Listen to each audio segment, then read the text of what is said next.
What's the deal, my people? You know what it is. Don, Tony, Teflon, Fill the Issues, guys. Usual Suspects podcast. We are in the building with another Dexter stream. But right before we start that, I would just like to say rest in peace to Danielle Spencer. I think y'all people are fans of my channel. You've heard me talk about this probably more than I talked about it to a lot of my family members, but she is my half sister. I've never had the chance to meet her. You know, I watched a lot of like reunion videos and all this other stuff, and you know, it's just never going to happen. So, but in the end, you know, she's my blood, and I just want to say rest in peace to her. You know, and unfortunately, we didn't get a chance to talk at all, really, in person or anything. But you know, maybe in the next lifetime or later on, we will be able to talk. So, rest in peace, sister, and you will be missed.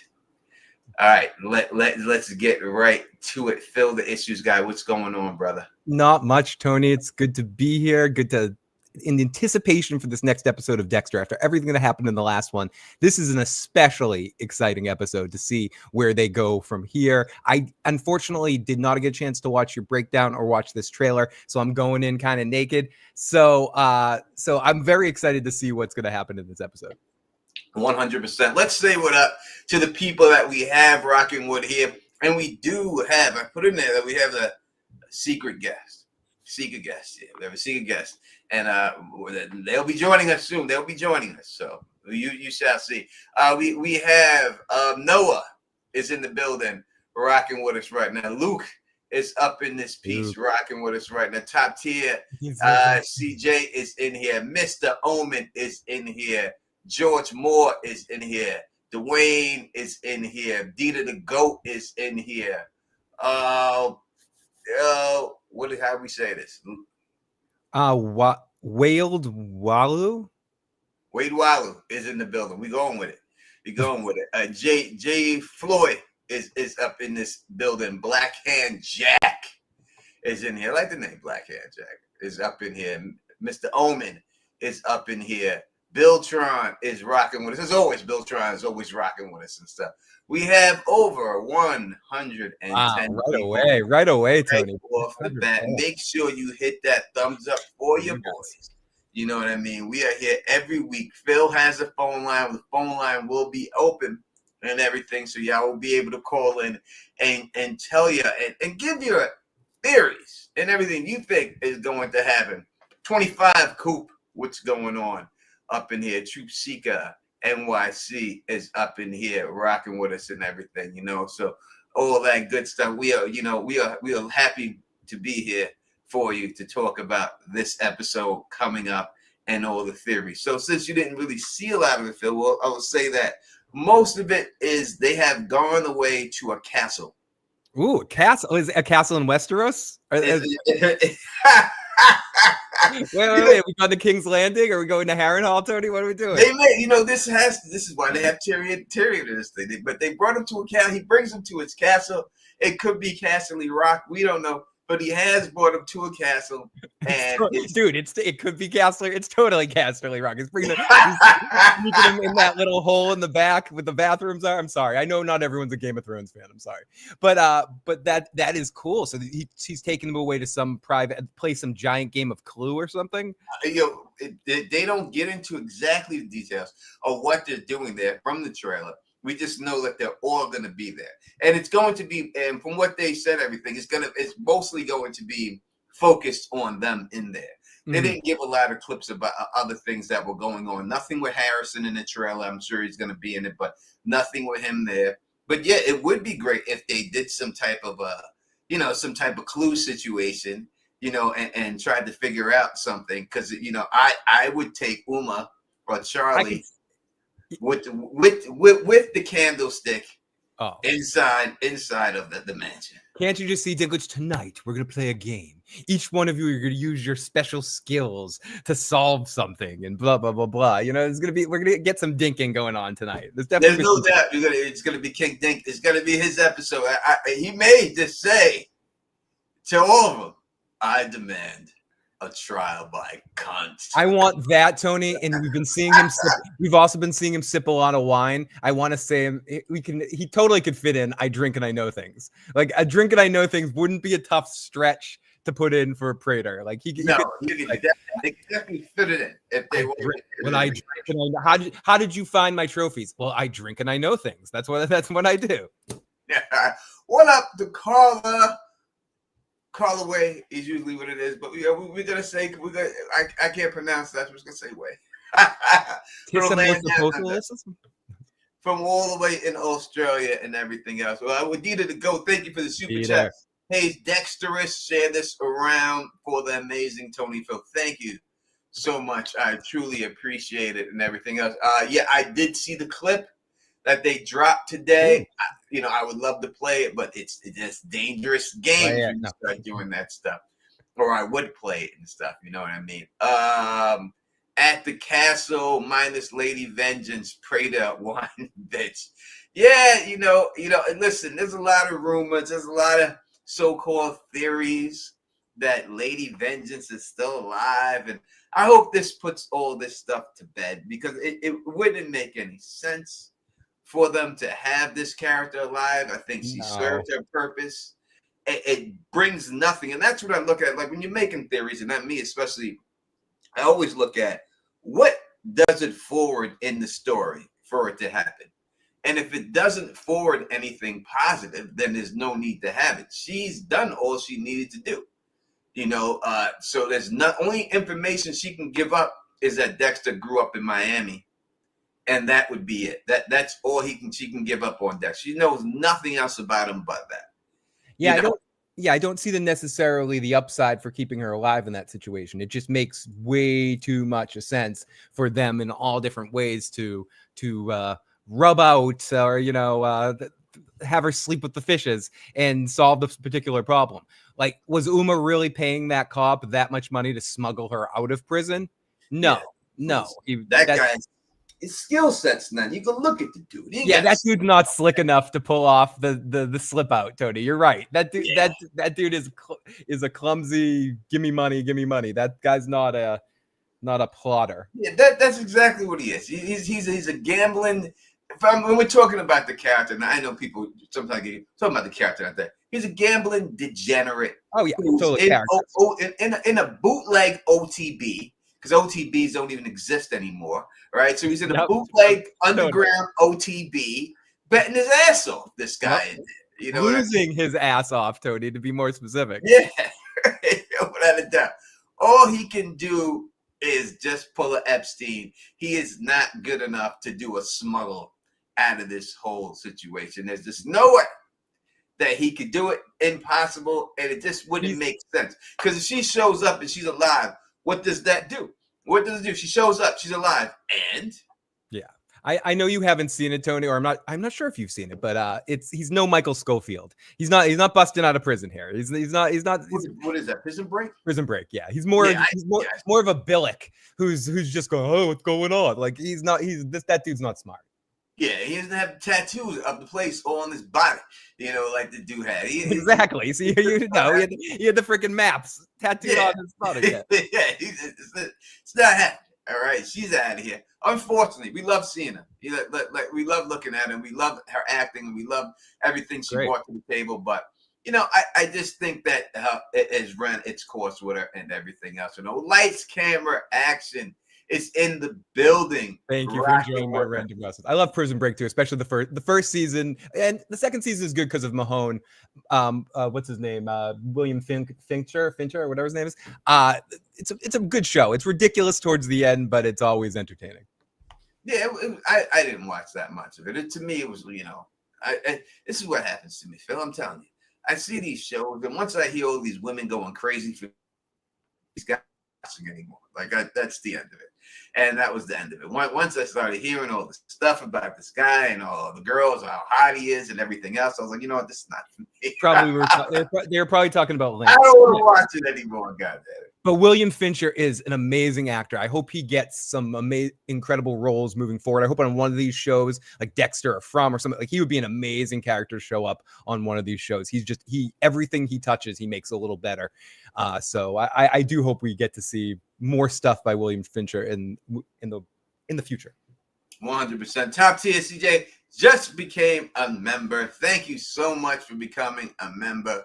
We really appreciate it and everything else. 100%. All super chats, all memberships, we appreciate it. And maybe I'll gift some more super chats for it. Maybe we get to 200, viewers, and we can get you should have 140 likes or something like. Yeah, I mean, I don't know. We got to keep these likes going. Got to keep it coming up, yeah. Yeah, and then I'll start gifting out some memberships for everybody. But we always have to wait for the one member we're trying to get to show up in the building. So until she gets here, we can't give away any memberships. Us personally and stuff like that. Top tier just gave out 5, and the new members are, one second, top tier CJ. Thank you so much for handing out the 5 memberships, gift memberships. And our gift members is Mrs. T, Black Hand Jack, Michael, J Klein 1100, Welch Corgi lover, Welsh Corgi lover, and that's it. Those are 5. Listen, thank you so much, top tier. That was top tier moved by you by doing that. And Blackhand just got here and he got a membership. You see how this yeah, Jackie C's been here for years and she doesn't I'm taking Jackie C a membership. Blackhand got here and he already is a member. Thank you so much. We truly appreciate it. That is what's up. Yeah, I do believe that this episode I'm going out on a limb here. I'm going to say that it has heated up a lot and stuff. But I have heard some people say at the last episode, I heard other YouTubers say that they didn't like it as much as everything. What do you think? But did you like the last episode? Do you think it was on par? Well, I think that is your first mistake, listening to another YouTuber. No, I'm kidding. Ultimately, I actually enjoy it. I don't need blood and craziness and everything. I think what builds character and big story sometimes is having episodes where we sort of set things up and move things forward. And I think everything that happened in the last episode, the only thing that I didn't enjoy about the last episode is something we still have time to fix. I wanted to see more of how the Gemini killer works, see more of him in action. And we saw a little bit of it with the stalking back and forth and him ending up in Dexter's apartment. But that was a little yada yada. That Dexter kill was a little pushed forward. But I think this season's been at a really excellent pace. And I think we're setting up for a real kind of heavy energy episode tonight. And what is this? Is this episode? What episode number is this? 6 or 7? 8? 7. Okay. So we got 8, 9, 10. We got 3 after this. So yeah, this one, and then we're probably going to get another big lead up to whatever our finale is. But I think this is going to definitely be a big payoff. Does the Gemini killer come out of this episode alive, Tony? Yes. Yes. Yeah. I think he comes out of this alive. Does someone die in the castle? Someone dies in the castle. Yeah. Ponytail dies in the castle? Is that your speculation? Who is it? Ponytail guy? The ponytail guy's got to go. I think he's out of here. I don't think the ponytail guy gets out of it. I think that's why they had Dexter, because they say specifically in the trailer, in the other episode, they wanted him to bring his killing tools with him. Now, did they just ask him to bring it, or did everybody? Are they going to have a hunt and bring someone in there? Right. That's a good question. Are they going to? Is this not going to be Clue, but it's going to be like that game, the Greatest Hunt, when they hunt people? Is that going to be that kind of thing? I survive in the game. I see. Survive. And Michael Douglas is in that too. I think. Yeah. Gary Busey's going to show up. Busey's going to show up. He's like, the greatest hunt is man himself. And they got to run around the castle and catch these people. Dude, I'd watch that reality show. That sounds like a reality show. We have a phone call, Tony. Should we take it? Yeah, sure. So we got area code 646. What's your name? Where you calling from? And what's your business? What's going on? It's Mike from Manhattan. What up, Phil? What up, Tony? Hey, what up? Check in for every episode. Thank you. Yes, sir. My dude Phil already looks fried. I jack my boy Phil. My boy Phil be getting fried every episode. I'll be on the same vibe. You know, man. Every time that camera goes off, my friend. Every time the camera goes off. It ain't got nothing to do with the episode, though. You're right. Exactly, Tony. This is just it's a Tuesday for me, On Sunday when I was watching that episode, Tony, I seen that you said they used to be at Gates Avenue on the J train that's where I get off from work. So I'm like, oh, nah, you feel me? We tapped in. We already been tapped in. We already pro Yankees. You feel me? We already locked in. But yeah, I used to have you think this episode like is gonna be based on the Suicide Squad that we called inside the castle, and everything's gonna be in the castle kind of vibes episode where it's between them really, and not the other characters we used to? I think we'll get the majority of the time will be spent there because that's what they put in the trailer. But you know, we're gonna get Batista and Claudette, and we still got to deal with the whole watch situation. And, you know, because basically in the trailer, Claudette says, you know, we go where the evidence has us go. So I would have to think that eventually the evidence they're talking about is going to be this watch, and they're going to find the watch, and then that's going to bring the heat on them. But I think it will focus 100% mostly on the serial killer Suicide Squad inside of the mansion of death, inside Ashley Rock, we'll call it. Thank you, Tony. That's what it should be called. What I was about to say something. I just went crazy and forgot. Oh no, that's about our shared pastime, my friend. That's about the smoking. No, I had a real question to say. Damn, I forgot. I genuinely forgot. I just had a retard moment. But all right, go Dexter. I love y'all. Y'all already know the vibes, man. All right, man. Appreciate you, man. Have a good one, friend. And Roy Factor has just become a member. Thank you so much, Roy Factor. We truly appreciate anyone who becomes a member, super chat, donations. Thumbs up, that's what we really want, man. If you thumbs up it, I'm not saying we don't want the dough either. I mean, we want the memberships too, but we do want the thumbs up. And yes, as Carla said, that was a great call. Great call. Great people. They kick it off. And and I've had that exact moment. I'm about to say something on the stream, then I have to just make shit up. I'm like, what was I going to say? At this point, you know, as getting older and the hippie activities, I got to start taking better notes, Tony. Like, you know. Yeah, you know, I used to take Ginkgo, then I forgot to take it.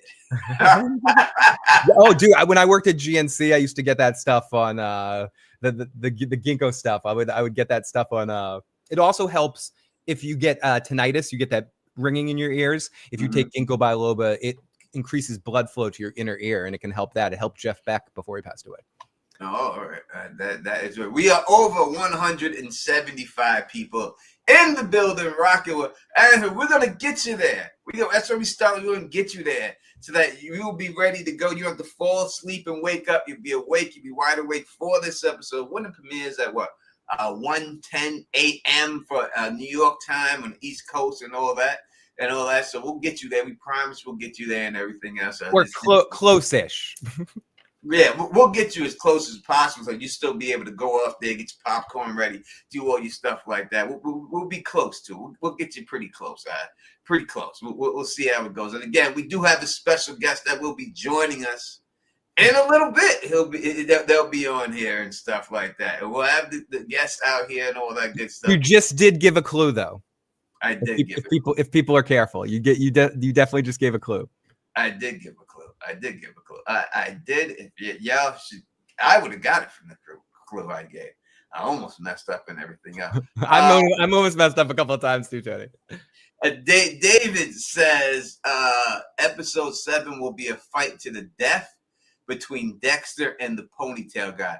I don't think the ponytail guy is going to put up much of a fight. I was just going to say that. It's going to be a very short fight. Yeah, I don't even think. I think he's going to... From what we've seen about Dexter and what we've known about him so far, from the beginning of Dexter, he's usually the smartest guy in the room. He doesn't act like it, but he is. He outsmarts everyone. So I think it's more of an outsmarting thing he would do with him and pray to allow him to kill him. You know what I mean? And he would kill him the same way the Dark Passenger kills. You know, I think it would be something like that. Like somehow he'll expose him for something in some way, and then that's how he gets out. Now, that easily could be the same thing with the Gemini, but is there a way for Dexter to get to Prater and let him know that that's actually not the same person? Like, how would he say that? Or does Prater know that he's twins? I mean, if he's researching everything, it might be the one thing that Prater might actually already know. Oh, yes, I know. They're twins. All right. This is going to have to go into... We're going to have to bring this to a poll. Bring it up.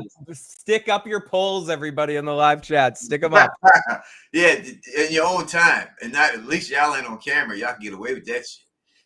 But yeah, we'll put the poll. Let me get this thing. Someone says, I think, Aaron says, I think they made Ponytail Guy, what is it, seem underwhelming on purpose. He's more messed up than the rest of them combined.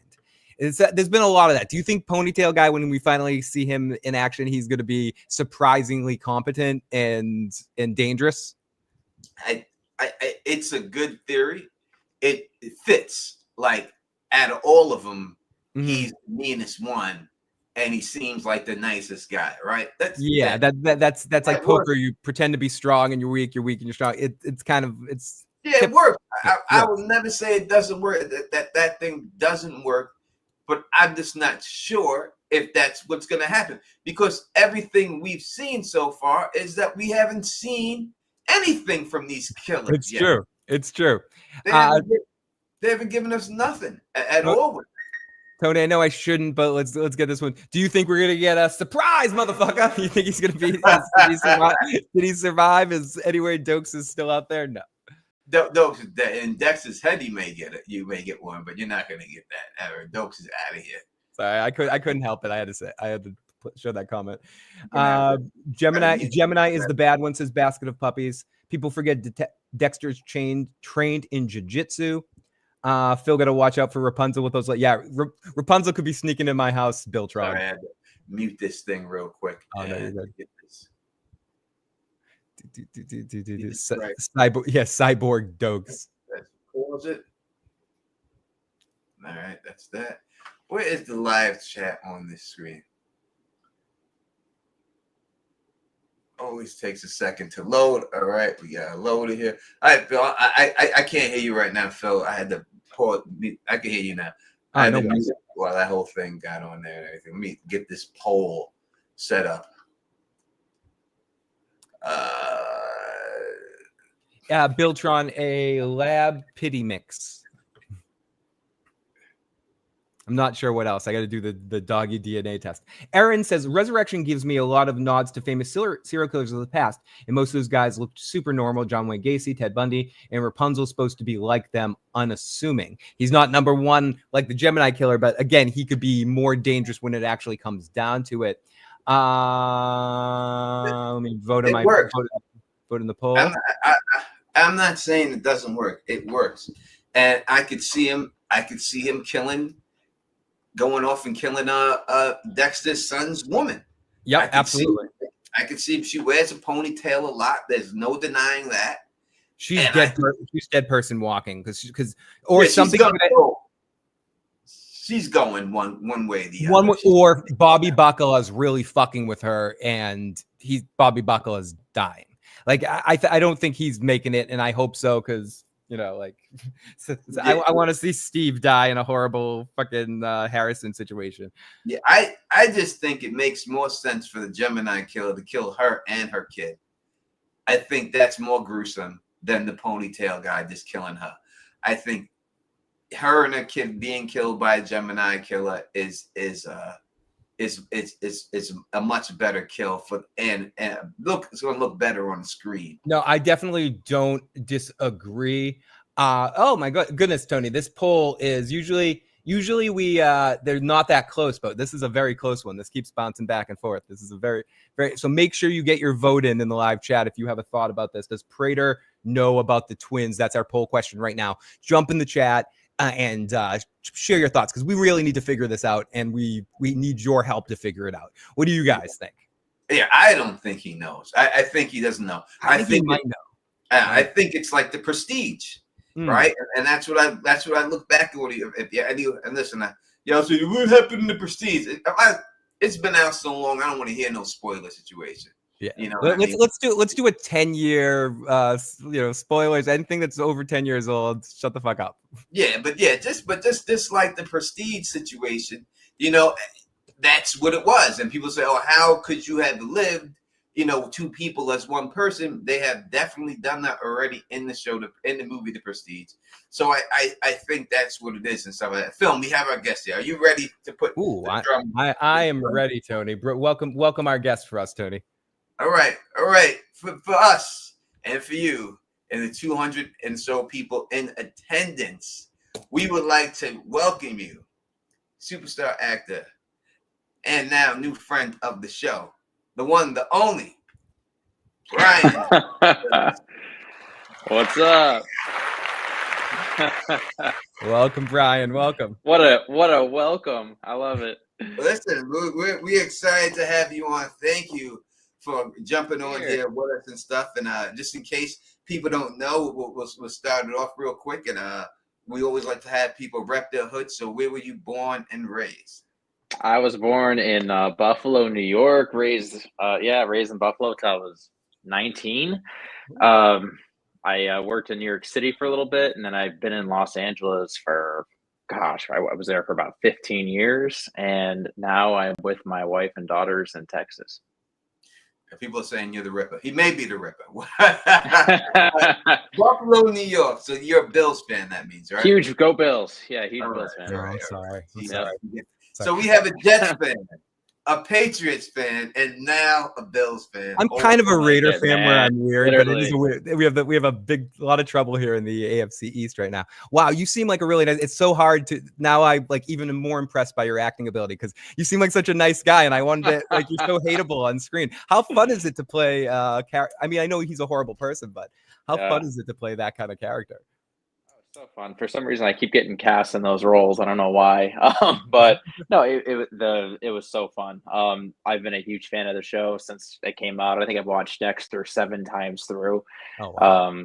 So even when this appointment came across our desk, I was jumping for joy. So I'm honored to be a part of this cast. And people look at, in case y'all don't recognize, he is Ryan. He is the dude that Harrison did kill. In case y'all are wondering who he is and stuff like that, because I see people in chat like, who is this guy? Because you look different. You look different from the show and everything, and it's really just your man. I think everyone gets that a lot of times when they do shows and stuff, and they don't look exactly the same that they expect them to look like. And again, just like Phil said, you played the hell out of that role. How does it feel that even though you did get whacked, it happens in Dexter, that's the way it goes, but you got whacked? Listen, if I'm going out, I want to go out. If I'm in the show, I want to go out. I want to be memorable going. How you feel about that? Yeah. I mean, I just wanted to get on the table in one way or another. So they were so secretive.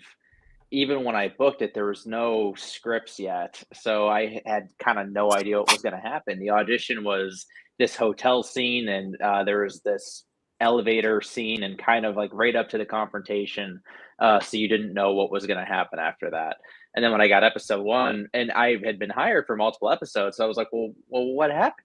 I got killed like on page 15 or 16, and I find out it becomes this catalyst for the show, and he's going to come back and haunt Harrison's subconscious, and it just kind of became a really, really cool role. So yeah. And go ahead, Phil. Oh no, and like the watch became so much a part of it too, and and they were adamant. That watch was like, if you knew, because they started like, they're like, this guy's gotta look douchey, and we're gonna spray tan him, and so they sent a person to come spray tan me. This is like it was like 0 degrees outside in New York City every like 3 days because it kept washing off, and they would do like 5 layers on the watch just to make sure that this watch line was showing, and they were so keen on it. So I mean, listen, your watch is really the through line through the whole season. Yeah, totally. It's important. It seems like some of the most important thing that follows Harrison through the whole season. So even if you're physically not there, your watch, your character is what's provided the whole for the whole season. So that's gotta be a great feeling. Oh, it's an honor, man. It's like I said, just to be part of this the folklore for this season and be amongst this cast. Yeah, absolutely. Just an honor for me. And you mentioned you were such a big fan of Dexter and you've watched it 7 times. It's just one of those shows. And I get that. It's like when you love a show, I don't tell me how many times I've watched Breaking Bad or Better Call Saul. Just they're on repeat all the time, or Star Trek or something. But so being in that, you mentioned it a little bit, but what was like the process like getting this auditioning for it? Were you more nervous and excited than the normal kind of thing, knowing that it was the show, one of your favorite shows? Yeah, when it came, I mean, gosh, I remember I was actually I had auditioned for the role. Remember the role of Zach? And I think it was season 7 or 8 of Dexter, and he was kind of like became a mentor. Like Dexter started mentoring him. I think it was the last season, and then he was. I think he was killed by the brain surgeon, and like it might have been the last season. And I remember auditioning for that role, and I remember getting the call back, and I didn't get it, and I thought that. I was like, man, and then I was so bummed because I was like, the show's done. I'm never going to be on it again, and it's over. And then New Blood, and I was like, okay. And I remember seeing the audition for that Jack book for Dexter's son. I'm like, I'm too old at this point to play that. I don't look at anything like not gonna be Dexter's son, so didn't fit. And then Original Sin, I'm like, well, maybe I can get on Patty Gibson's table. And then now this, and then all of a sudden the audition came in, and we're like, oh my god. And we were actually on vacation.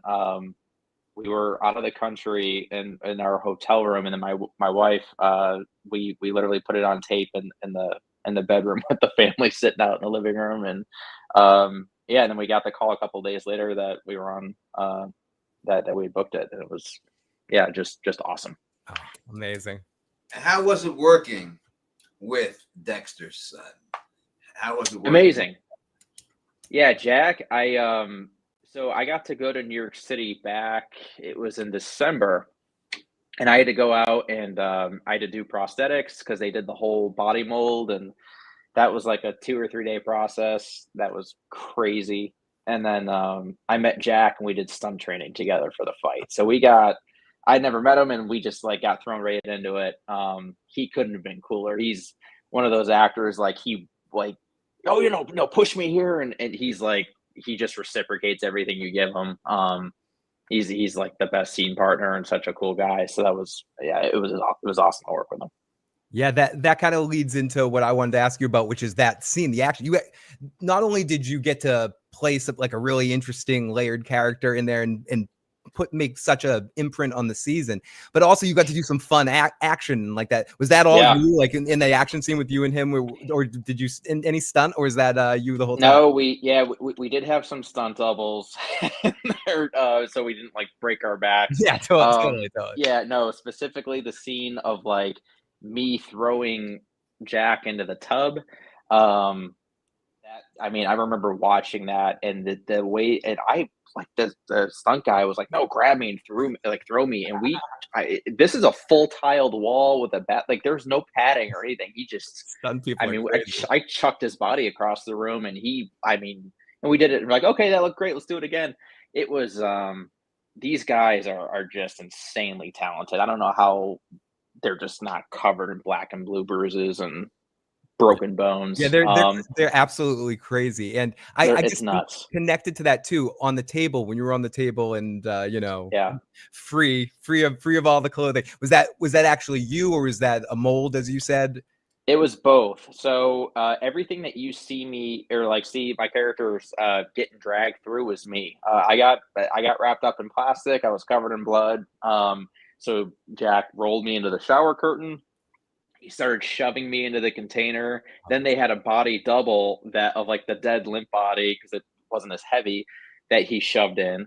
And then for the kitchen scene, no, he dragged me in. It was 40 degrees in there. It was winter. There was like no heat because and I think we got there at like 6 a.m. or something. I got thrown up into the stainless steel table, and I had to look dead, but I was shivering. It was so cold. Doing and the they're best pouring acting cold of your blood. life there, I'm like, but no, it was me. Yeah. Until the, head got chopped and all that, obviously. But fortunately, that wasn't you. Yeah.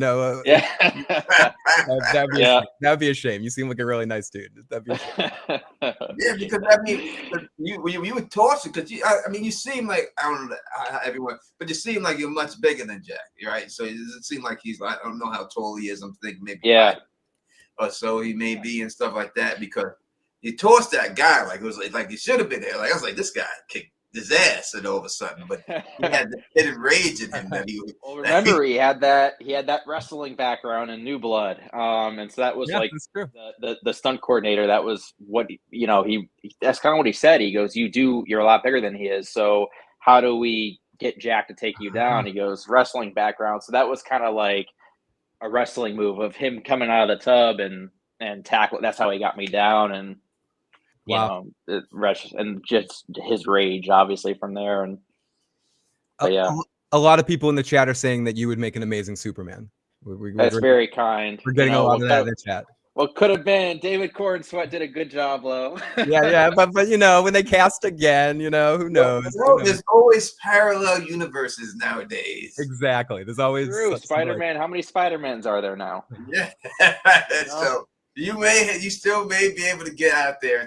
Again, if y'all want to call in him and ask him a question, the telephone number. If you don't, Phil will put it in the chat for you right now and stuff like that. We'll stick it up in there. Most likely we're going to have you call, leave the voicemail, Phil will screen it, and then we'll play it live and stuff. Yeah, we'll do voicemail for now. Camera action, then you can call up like camera action. Now I want to know what's the craziest phone call you guys have ever gotten. You don't want. We'll talk about that off air sometime. Yeah. We've gotten some weird ones over the years, Brian. No, we've gotten some calls. We've gotten some calls. I believe it. I could play that. But real quick, since we're going to go into that. Since I am a Jets fan, you're a Buffalo fan, I must ask you.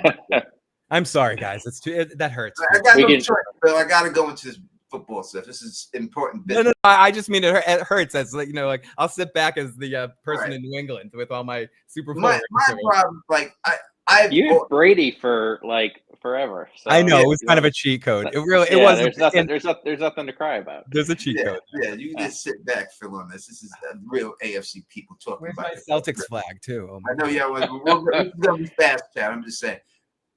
I just think when I deal with, and I have never rooted against the Buffalo Bills unless they play against the Jets, because I lived in upstate New York. I live there now. I live right outside Saratoga, so I got a lot of friends with Buffalo fans. I love it up there, man. Oh yeah. Right. So I got a lot of friends who are Buffalo fans, but me personally, and this is not being a Jet fan, this is just what I see. I have a fear that Josh Allen just can't win the big game, that he always seems to blow it, like he always gives up the lead. That is my fear. As a Buffalo fan, do you have that same fear about Josh? I never, it's funny because somebody did a podcast about him earlier.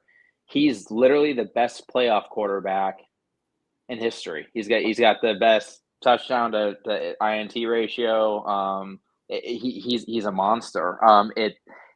If you look at his offensive performance in the games that they lost, that they should have won against Kansas City, I mean, it's just like how many times it's like the 13 seconds, and even last year it was just it was crazy. I mean, if you put up 30 some points in the playoffs, you should win the game. But unfortunately, it didn't happen. But it's another year. I think. I think as long as he's at the helm, they're gonna have a shot to win it. Yeah, he's a clutch dude. I wish he was. He's a good part. I would take him over any quarterback in the league. Yeah. It's not even a question. I wouldn't even hesitate. I'd take him over Mahomes, Burrow. I mean, not even without any hesitation. I hear you. I'm still sorry. Listen, Buffalo Kansas City game could be the greatest football game I've ever seen in my life. Ever. Yeah. It could have been the greatest game I've ever seen in my life, and it was this amazing game and stuff. So nothing cheesy about that. We'll take that real quick. We have Dr. The conscious psychologist says, "Can you tell me, Shri? Question: will Gemini target Dexter Harrison for a kill for vengeance? I was wondering about that since killing in 2 is a thing." Now I know that you are a Dexter fan and you want to show yourself and you have your own theories about this whole show and everything else, but maybe this is something that I'm sure. Let me ask you this. I won't ask you that. Let me ask you this. I'll go away from that. I'll come back to that question. We'll take that inside. When you found out that the Gemini killer was 2 people, was it shocking to you? Was it a big deal to you when you was it? What was it shocking to me? Yeah, I don't know how much of the script you had. I'm saying if you had more than you already knew, I bet he only had those 3 episodes, right? I'm thinking he only had so I had the first 4. And then but we shot in block shooting. So we shot like we cross-bordered episodes. So it was episodes 1, 2, and 3, and then they did 4, 5, 6. So I was kind of part of that block. So I got to cross paths with certain actors and stuff. But yeah, I had a thing of essentially spoilers that was given to us by Showtime about what we can and what we can't say. Yeah. So there was even like 1 or 2 things. That was one of them. That was a big one that I got. I'm like, oh, come on, like, oh, but like as a fan of the show, I'm like, I wish I didn't read this because like now I know what happens. So unfortunately, I did not get the shock. I mean, I loved the episode; it was so fun, but I didn't get the shock from watching it. Yeah, that must be an interesting parallel to be a fan and then being on there and be like, oh, I wish I didn't see that. I wish I saw that in the moment. Yeah, kind of. Yeah, it's weird. It's kind of surreal watching it because I'm such a fan of the show. So now that my character is kind of it's kind of done. Still, are you sure? Are you popping up? Are you popping up again? It's kind of just in like the ways you've seen with just mention or flashbacks or whatever. So we might see you in a flashback again. Maybe like in a different season, you can come back like the American Werewolf in London dude. I don't I want to make that'd be awesome. Hunt Harrison, and if this thing comes back next year, which I think it's going to, I want to come back like the Brian Moser character did, like his brother did, out of the water, out of the boat, and grab his hand. You just scare him. Something would be so cool. It could be just like American Werewolf. Every time you come back, you're a little bit more deteriorated. Exactly. Yeah. And just keep haunting Harrison and everything like that and all that. That's great. So you said this block shooting. Some people may not understand what the block shooting means. Can you explain that a little bit better to the audience? It essentially, like for example, Marco Siega, he directed the first 3 episodes. So basically, you're almost shooting the first 3 episodes like one big movie, even though you have 3 scripts. It's it just kind of makes it easier. Instead of going back and forth at locations, you can knock out, one location at a time, and it kind of saves a lot of time and money, and it makes a lot more sense to do it that way. Yeah, if you're using the same directors and the same actors in the same locations, it makes sense to just sort of shoot all the scenes that you have with those people, and you can just change the costuming easier than changing other situations. So it makes a lot of sense. Yeah. It saves time and energy for the creatives. Yeah.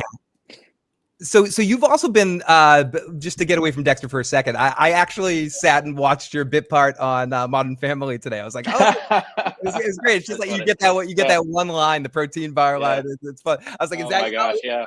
It was funny. It was.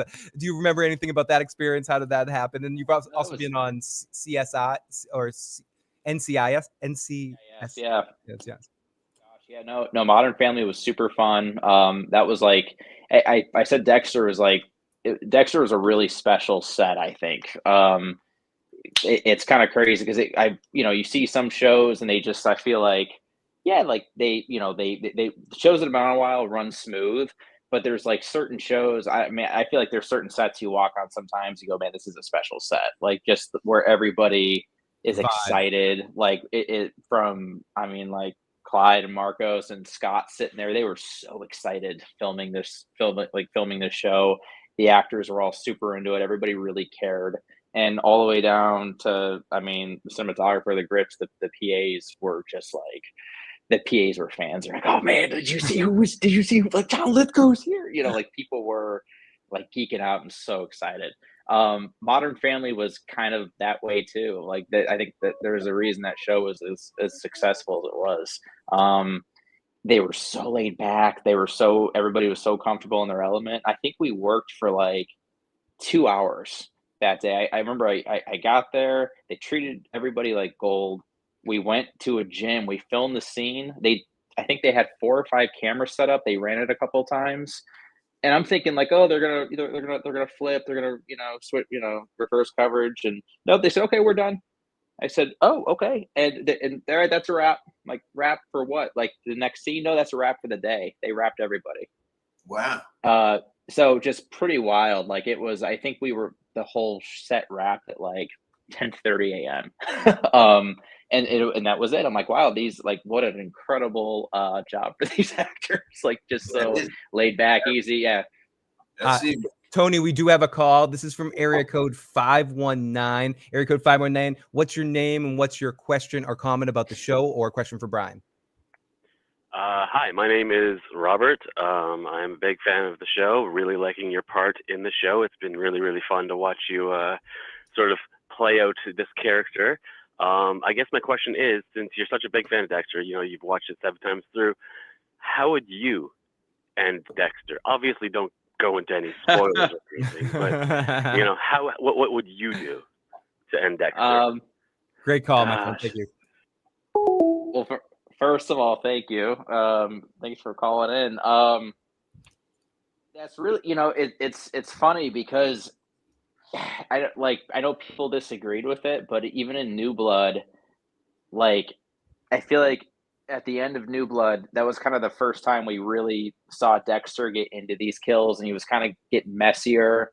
And in my mind, I'm like, you gotta kill him. He's gotta die.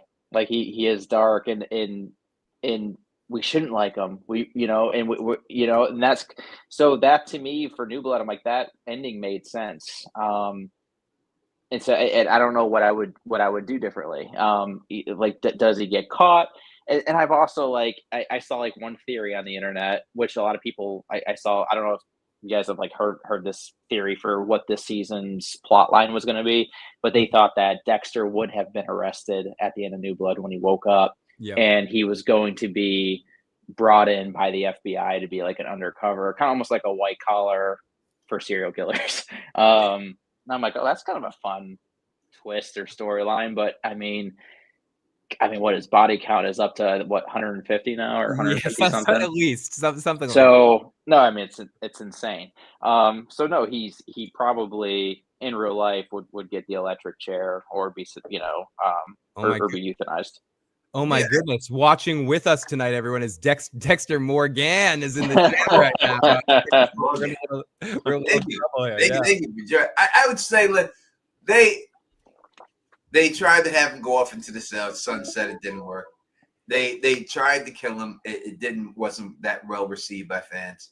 The only thing you could do next is to have him get bagged up for it. I think he has to have, me personally, that the reason why the last thing, like the New Blood ending, didn't work for me was because he didn't have any guilt of anyone from Miami be there on his demise. Like, I think it's important from someone from Miami to know what he was, and him having to face them.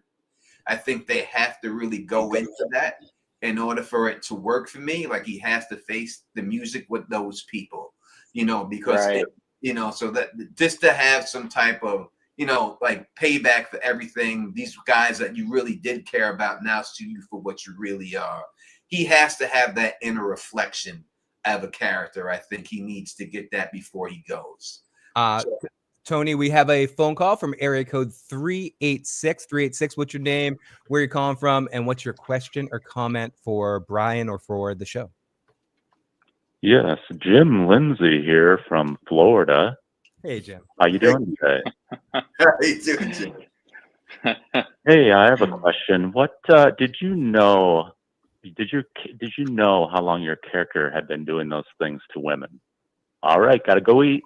Thank you, my friend. Good call. Thank you, Jim Lindsay.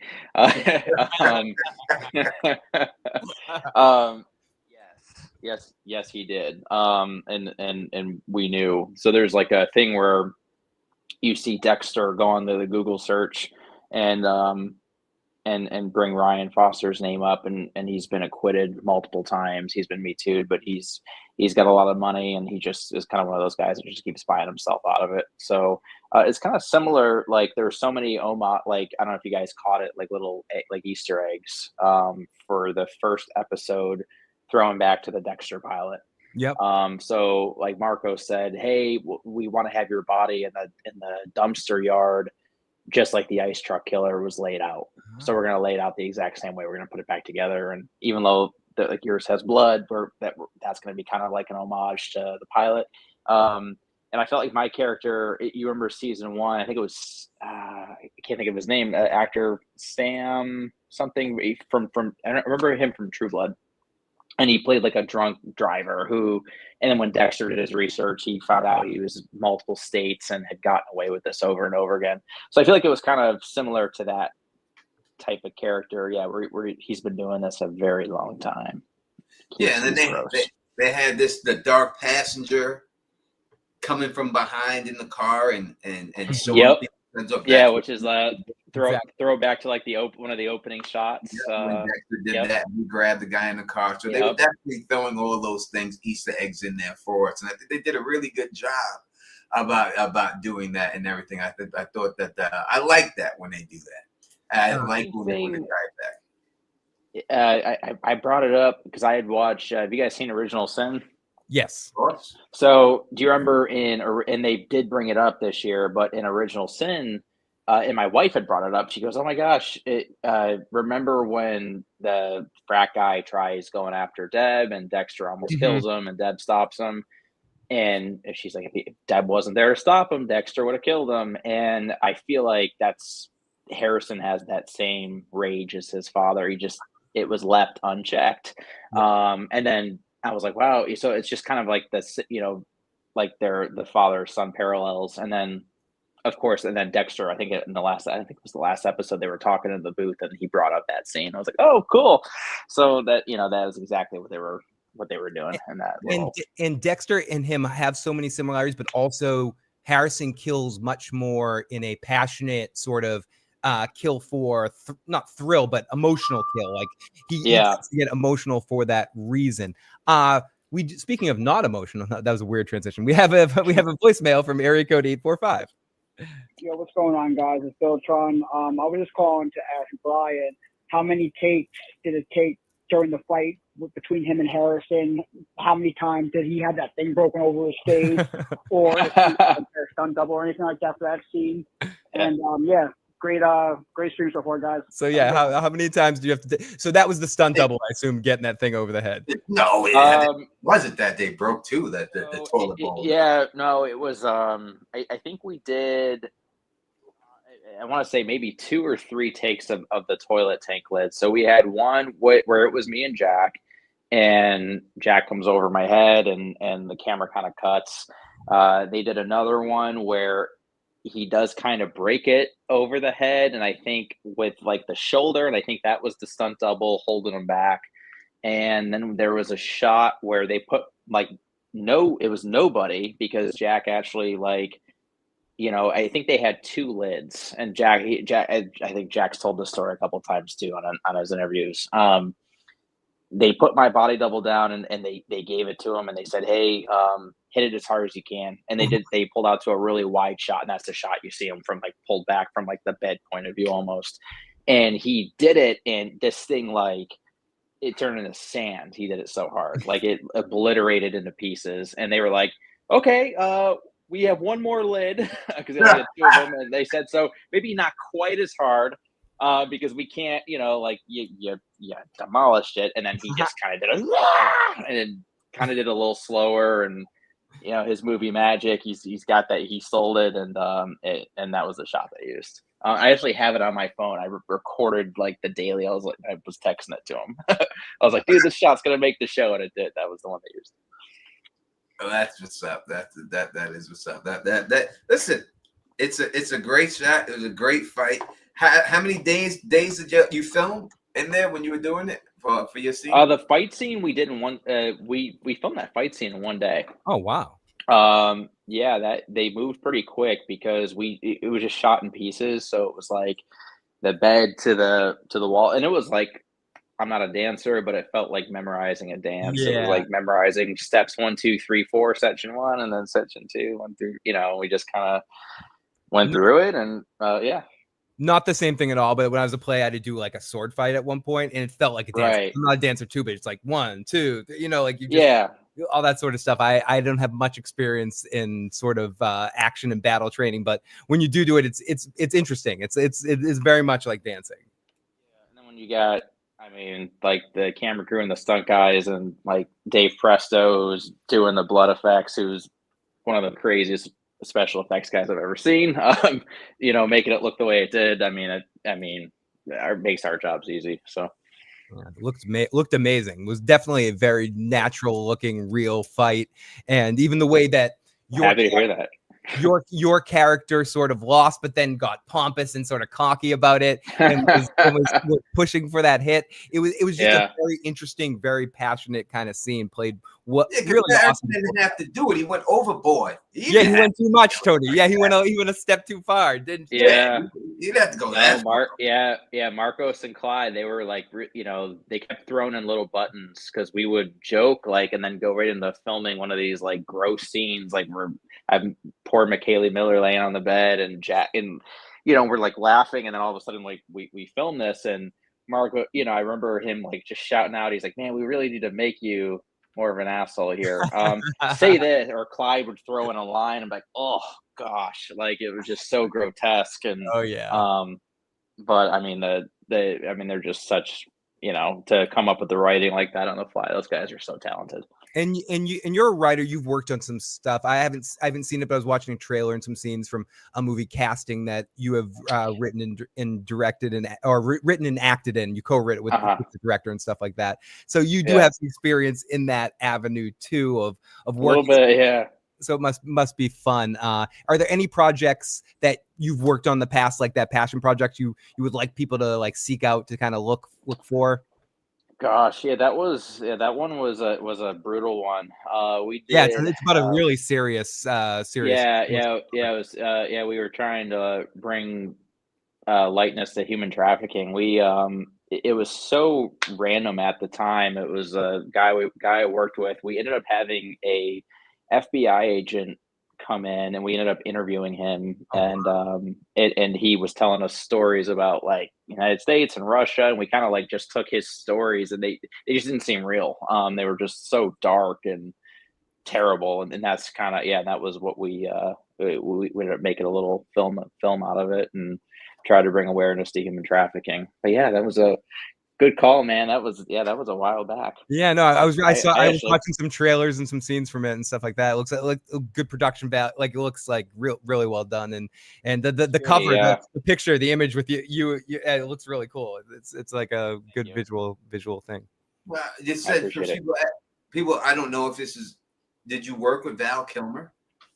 I did. Yeah, I did a film. Really? I did a film called Riddle. Gosh, it was probably had to have been 15 years ago now. But it was I worked. It was funny. One of my best friend. I met him on that film, Ryan Malgarini. We lived together in LA for like 7 years or 8 years. But Val Kilmer was in that. Ben Bledsoe, Diora Baird, Elizabeth Arnold. It was a fun cast. William Sadler.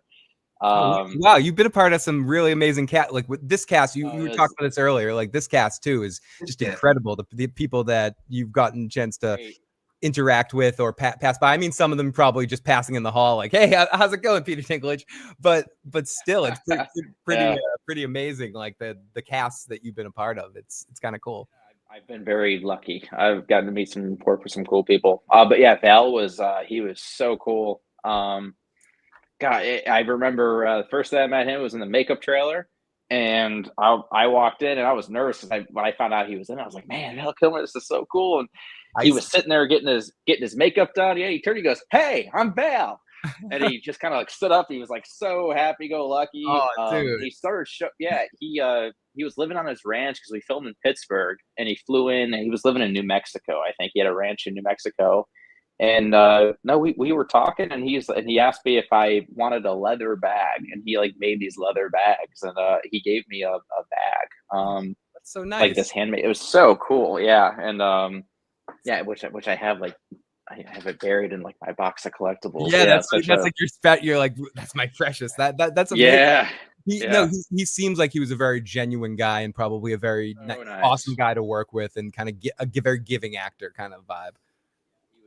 He was terrific. He was so cool. I mean, it's Jim Morrison too. I mean, besides anything else, that's Jim. Yeah, Tombstone. He's nice man. And Jim Morrison.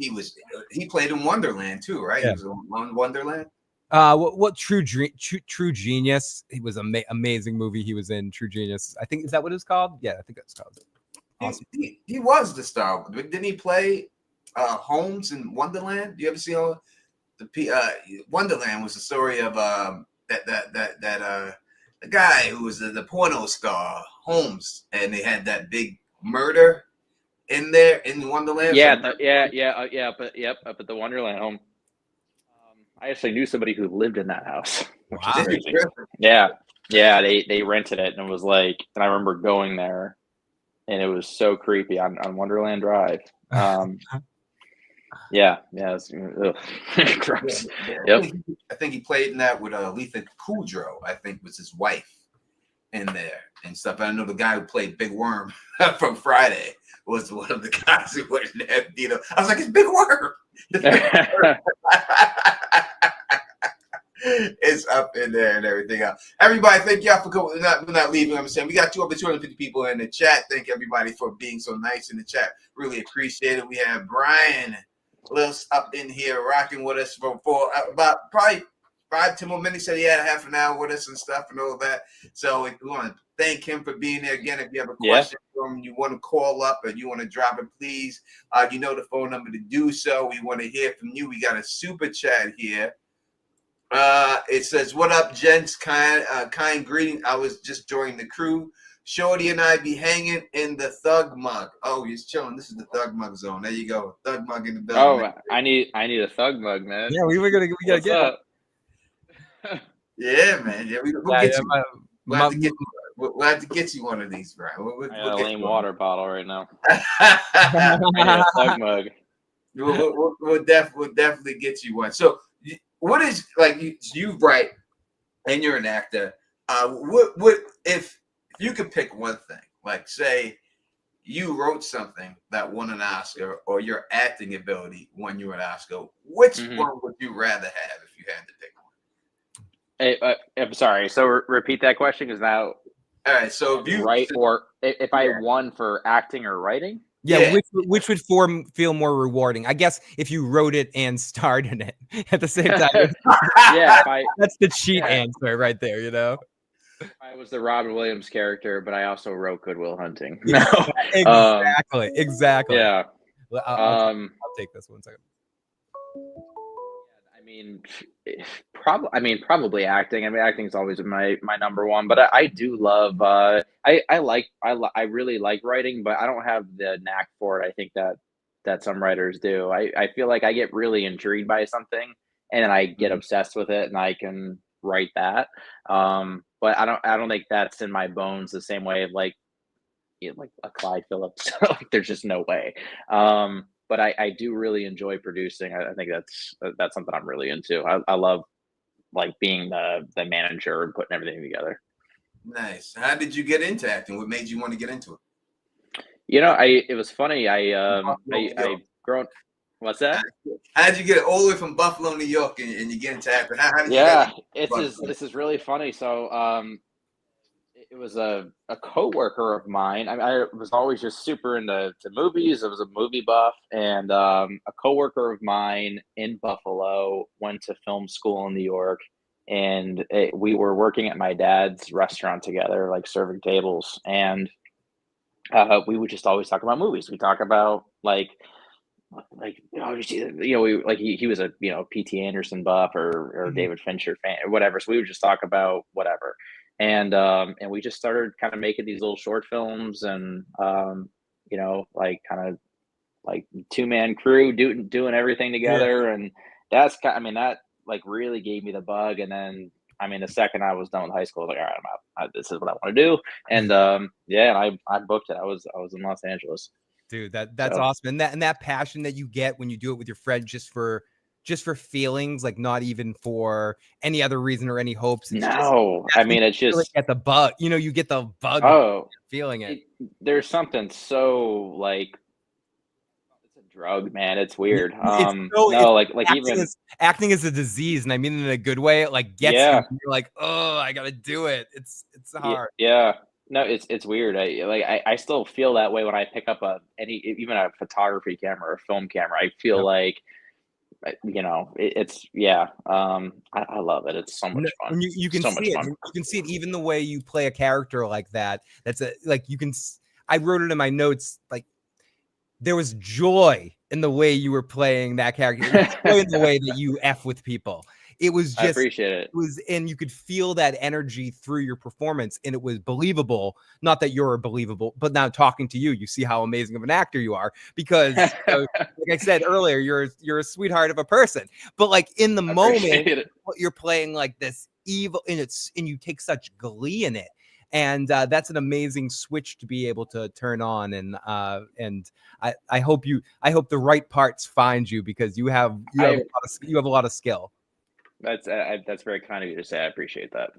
Yeah, because it seemed like a character to me. It just seemed like he just felt like, to me, where I took it was that he was entitled to it. Like you need to give it to me because I am who I am. And this is so right, Tony. So like, right. Like, who are you? You're just supposed to do this for me, and this is what it is, and stuff. Right. Not, you know, more than him doing it as like I'm trying to get even with someone or being mean to someone. Just felt like I'm entitled to this. Yeah, and that was even his, you know, like the way Clyde wrote it, Scott, you know, with him having to have his button to really push Jack over the edge at the end. Like even when he lost, he still, you know, had to get a last word and had to say something or do something. That character is so gross, so unlikable.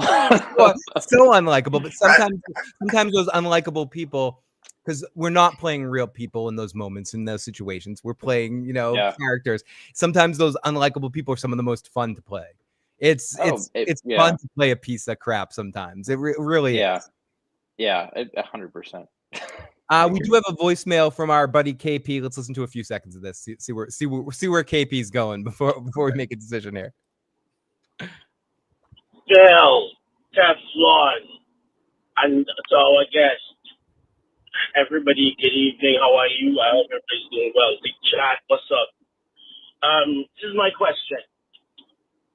If your character were to come back, what is a dream scenario? What is like a real awesome dream scenario that you could envision that would allow your character to come back? And then he says, "I love your character. Have a good night. I'm driving to the airport tonight." So what? If any way, shape, or form your character could come back, what will be your dream scenario? Thank you. Thanks for calling, and safe travels to you tonight.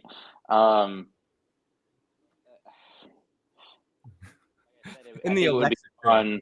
Yeah, I think it would be fun to come back the way kind of like Christian Carmago's character, like, you know, like would show up. I would love to come back in some sort of jump scare if Harrison's battling some inner demon. And I'll be curious. Like, I mean, we saw the clip with I'm like drawing a blank on his name right now from The Sopranos, and he's so insanely talented.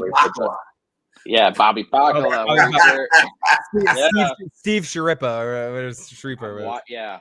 And I'm watching The Sopranos through again right now too. Oh, so it's great. It's a great fucking show. Like it's so good. It's so good, especially with like Edie Falco and James Gandolfini alone are just given two of the best performances of all time. That fight that they have is probably in season 4 in Whitecaps is the episode. Probably the most realistic fight I've ever seen. Tony, you're so right. It's like the perfect situation. And Bobby's great too. And Steve's such a butthead in real life. He plays such a nice guy in The Sopranos. I mean, he's a good, you know what I mean? He's such a man. Yeah. But Bobby's a likable dude. But yeah, no, I was gonna say we're seeing like pieces of still Jack kind of has that rage inside, so I'd be curious to see where that writing takes him, you know, through the end of this year and then into future seasons. I'm really excited to see how his character develops and what path he goes down. Yeah. So No. Do you have anything else coming up in any other parts or any other stuff, or are you shopping around figuring out what your next thing is? I'm shopping. I'm looking for the next fun project here. I'm really on a mission to get into the Taylor Sheridan world down here. No, I'm in Texas. Yeah, I'm a huge fan of his work, and I really great. want to get on one of these Yellowstone Dude, spinoffs. you would be awesome on a show like that, 100%. and you keep progressing up. So now, like, the Dexter stuff to put, like, is just really good stuff, and I think hopefully it leads to some more work for you, dude. Because I can would. 100%. Schoolie Mom says thank you, Bryan, for being here, and we agree. We appreciate that too. Yeah, hopefully it's up and up for you, man. I think you do great on the Landman or Nola King, even Tulsa King. I think you can. Yeah, he'd be amazing on Tulsa King. That'd be amazing. Appreciate that. That'd be fun. That'd be fun. So Taylor, if you're getting this, let's come on, Taylor. Everybody, we're gonna go to Taylor's Instagram. We're gonna bombard him and say, listen. Yeah, we got 240 people. You 240 people. Go to his Instagram and say, get Bryan Lillis on the damn show. Come on. That's right. Like, come on, man. Give the guy a chance. Give him an audition, man. Taylor. Just give him a chance. Just the audition. I bet he'll kill it, Do you find when you audition, if you want something more, it's harder to give your best performance? Or when you go into an audition, is it better to kind of give? Someone asked in the chat, what's your advice for new actors and new performers looking to break in, going into, because auditioning is hard. Auditioning is a sort of, what is your mindset essentially when you go into an audition? Yeah, I mean, my advice for my wife is an acting coach. On top of being an actor, and she has an acting studio in LA too. So shout out to the AFA studio. But I say, as a new actor, find your community.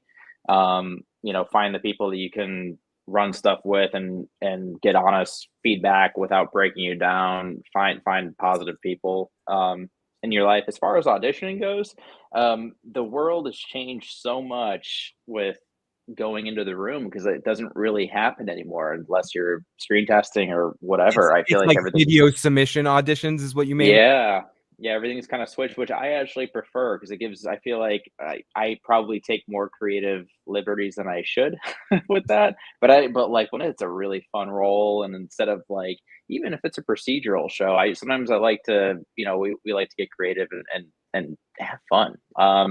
Do something. They're watching so many tapes, so I feel like with auditioning, my advice is to not do it the way that it almost is going to be performed, because the reality is if they see 100 people, 90 people are going to read it a certain way.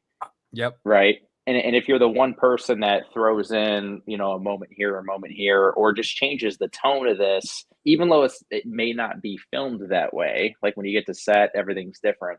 You want to do something that's going to make you creatively stand out, where they all of a sudden they lean forward on your tape and watch again, or send an alternate take, send one where I had a theater teacher or theater acting teacher, because I'm more theater end of things, that said to me, look at auditions as just an opportunity to perform.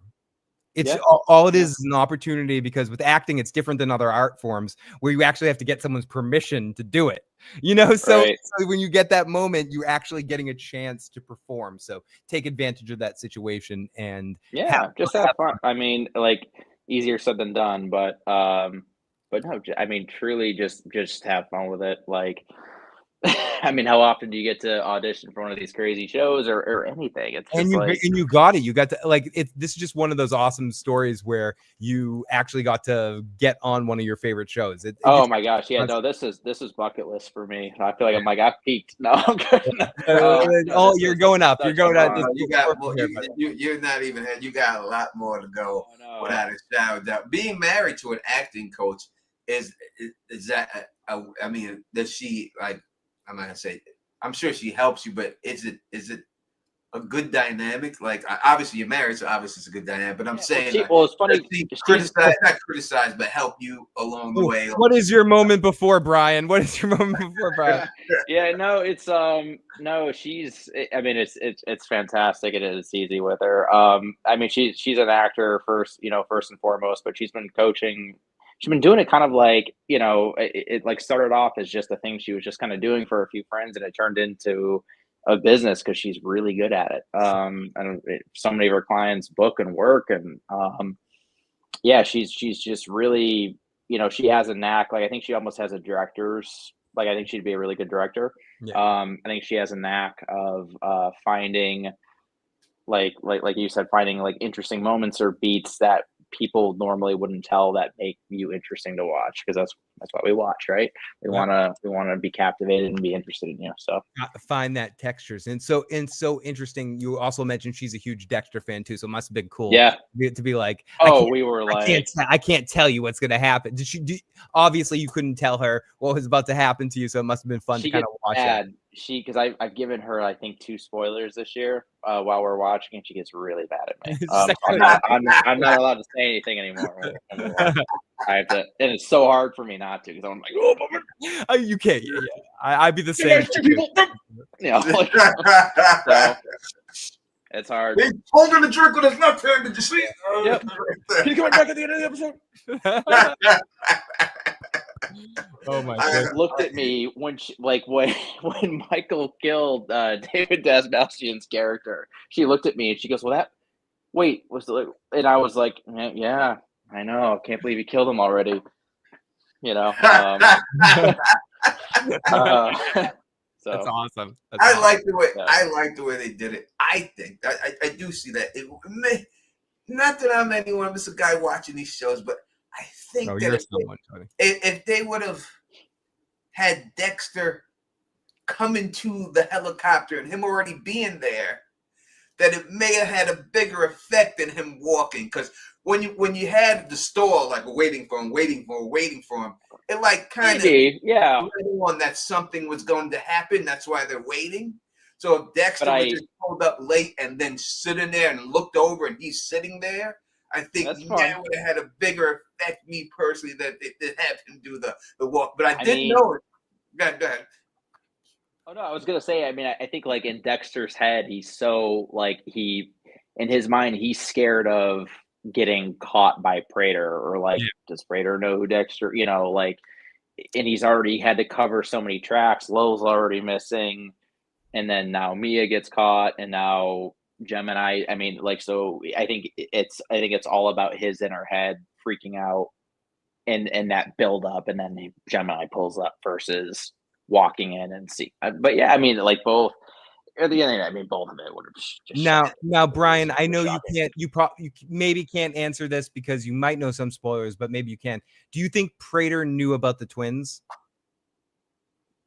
I will say nothing. Oh, okay. No, I actually no. You know what? I don't know. I don't know that answer actually. Yeah, well, we did see him at this point in the show. That's our poll. That's our poll for night. It's 40% says yes and 60% says no. And with 253 votes, wow! Thank you. Yeah, I actually, I don't know. I actually don't know that answer. All right. So I did see when he came out there, he did the verbal Kent hand grab. I was like, there's something about like, and I'm curious to like see how things unfold, because with I feel like Peter Dinklage's character has so much money, so I feel like he knows. I don't know. We'll see. I'm excited, man. I'm excited for this next episode here. I think it's gonna be one of those like heavy. It's gonna be a banger episode. Like I think some stuff's gonna happen. It's gonna be like an episode 4 episode. I can't wait. I can't wait. All right, we're not gonna outweigh your welcome. We've had you here for a little bit over. Well, I appreciate you guys. Yeah, I would say thank you for coming, and we really appreciate you coming on here. Thanks for lights, camera, action, for hooking the whole thing up and everything. And anytime you ever have any announcement for anything that you ever do, you're always welcome to come back. And maybe season finale, when it's all said and done, we would love to have you come back on, and we can maybe then we can talk about everything, because that everything is good after that. I think you're muted. Did he mute himself? I don't think so. I think fortunately right at the end we're having an audio problem, but we didn't have an audio problem through the whole situation. But I think right now for some reason we're not able to hear you, so you'll have to act this out visually here. But thank you, we really appreciate it. Thank you, Bryan. Have a great night, my friend. Yeah, we'll pull him over there. That was the great Bryan rocking with us right there. Dude, awesome, dude. Awesome. 100%. You see, this is what you like when you see someone when you talk to people who are just they just like us, man. They just like, dude. He's just a chill dude. I'm gonna go fill my drink. I'll be right back, Tony. All right, cool. Yeah, just like us. Let me think again. Once again, lights, camera, action for the whole situation, everything else, and all that good thing. You know, what is this? You see this? All right, look at this. All right, we want Michael C. Hall next week, or I'm subscribing. Oh, look at this guy. Yeah, he is a great guest. What a cool cat, man. And that's you wish the best for people like that in life. You know what I mean? That are just amazing people and stuff like that. You know, with my man Animal Changa, ain't seen you in a while, brother. Oh, Changa, good to see Changa. A friend of mine in the live chat, or a friend of mine messaged me. I don't know this guy, but he's my future husband. Oh, well, you're gonna have to fight the wife for that. Yeah, you're gonna have to fight the wife for that. Yeah. And that won't be no acting, right? She might get the toilet bowl. No acting coach shit there, Tony. That's better be prepared to fight, Danielle. There'll be no stunt double coming in for that one. Right. She's like, I don't know this guy yet. I don't watch Dexter, but I love you and Tony. I think the message was, I love you and Tony. I don't watch Dexter, but whoever this guy is, he's my future husband. Oh, he's a cool cat. He's a real cool cat. Yeah, he's good people. Thank you for Lights, Camera, and Action for getting that done for us. Yeah, man. Thank you, Lights, Camera, Action. That was really awesome. I hope we didn't disappoint you. That was fun. Yeah, I hope he doesn't hate us. Hope we didn't say anything out. Yeah. Did we offend him? I mean, maybe the Buffalo stuff. You know, I didn't say nothing crazy. Right, I could have. I didn't go crazy on it. Yeah. I let the Buffalo stuff. I was trying to be empathetic, doing like. I let the Buffalo stuff go. I let it go. I didn't tell him we're gonna beat him twice this year, even though we are. I didn't go into that. I let it go. I let it go. Yes, sparkling water and vodka, Miss Amy. Well, I'm going to have to move my car, so take me a second. I need you to hold it down till I get take your time, Tony. I will jump in the live chat, and I will take Isaac. We got Carlo. We got you were on your best behavior, Tony. Oh, Tony was in great spirits, great stuff. And this is what happens when we get you guys watching. When we get 200 plus people, we can get actors on this show to talk. Absolutely. Thank you to Lights, Camera, Action, as and Michelle says in the live chat. And yes, I am drinking vodka soda right now. Let's see. Awesome guest. He was an awesome guest, and it was a lot of fun to see him. We want Michael C. Hall next week, or I'm unsubscribing. We'll do our best. I don't know if we can get him next week, but we're working on Michael C. Hall. I know Tony is. Las Vegas Golden Knights and the Aces. I bet Dexter's cover gets blown this episode. Dylan, that's an interesting question. How soon and when will Dexter's cover actually get blown? Will it be in this episode? Will it be by the end of the season altogether? And we know it'll obviously be by the end of the season that he will be disclosed as, like, Prater will figure it out. But will it happen this early, or is that sort of an end of the season as he kills him kind of thing? So this was a pretty cool episode. I'm looking forward to this Dexter episode. Me too. I'm looking forward to seeing where this goes because we're set up in such an interesting point right now. It's going to be fun to see where this story goes from here. Would love to see Jack Alcott or David Zeiser too. Dexter will eat some meat and give himself away. I think you might be onto something, Sherry. I don't know why I said your name like that. I was like, Sherry. But I'm going to drink some Sherry. Phil, could Lalo exist in the show? Lalo Salamanca could exist in any context, any place, anywhere, anytime, any place that you want him. He's going to thrive. That's what makes Lalo Salamanca Lalo Salamanca. I could see him getting caught, but I think to save his ass, he might clean that he's actually maybe you could see Dexter going in that direction. By the way, everyone, if you want to call in, you can still call in at 781-990-8509 and join Tony and I here at the end. I'm at the end. We'll probably be on, what is it, 10:30? I'm guessing we're going to be on another at least 40 minutes or so, maybe an hour, to get you to this episode. We have a super chat donation. We got Bill's Mafia representing. We got Buff Adifia. We'll just call you Buffalo. We got Buffalo in the live chat. Bill's Mafia representing. Thank you, Bill's Mafia, for representing. And thank you for that super chat donation. It means more than you know. Let's go. We got some more super chats. Let's make sure we didn't miss any. We got, hey, Dexter, share this around. Thank you.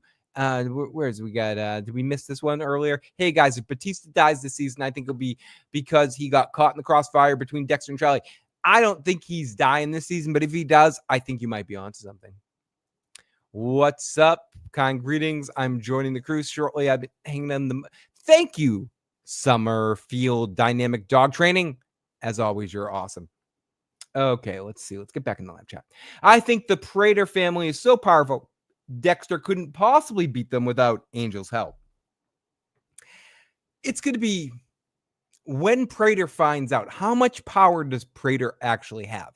In the world of Dexter, for the most part, they've made it so Dexter is always getting the better of people. Is that going to continue always? Or does Prater have so much power, so much situation, that he's almost insulated from any Dexter attacks? What's going on right there? Oh, thank you, Emily. Batista could catch him and Prater could find out that way. I don't know. I'm just loving this season too. I'm loving this season too. And that's part of the fun of this season. It's just like, I'm not sure where things are going, but I'm here for the ride. And I'm lucky to get to talk to Tony, who gets a lot of fucking things right. So I get to ride that wave and go, yeah, Tony, that makes sense. Or no, I don't think so. And he ends up being right anyway. We got Chang in the live chat. Prater is a toddler without his bodyguard. If Uma does leave, he totally is a toddler without his bodyguard. He has no one to protect him. And he is a big mess of a human being. I think Prater would be a fanboy.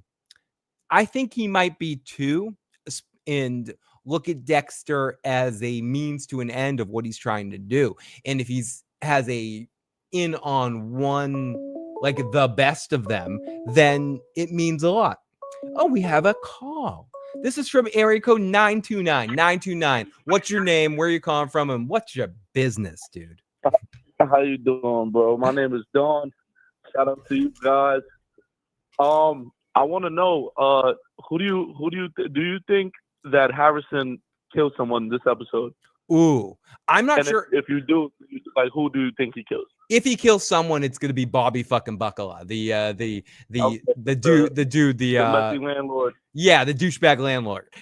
I'm not sure, but I do think that I think it's too easy. I think the last episode left in too happy of a point. I think Harrison, there's no way he doesn't kill more people, right? Like Harrison's killing more people, right, caller? Absolutely, right? Yeah, 100%.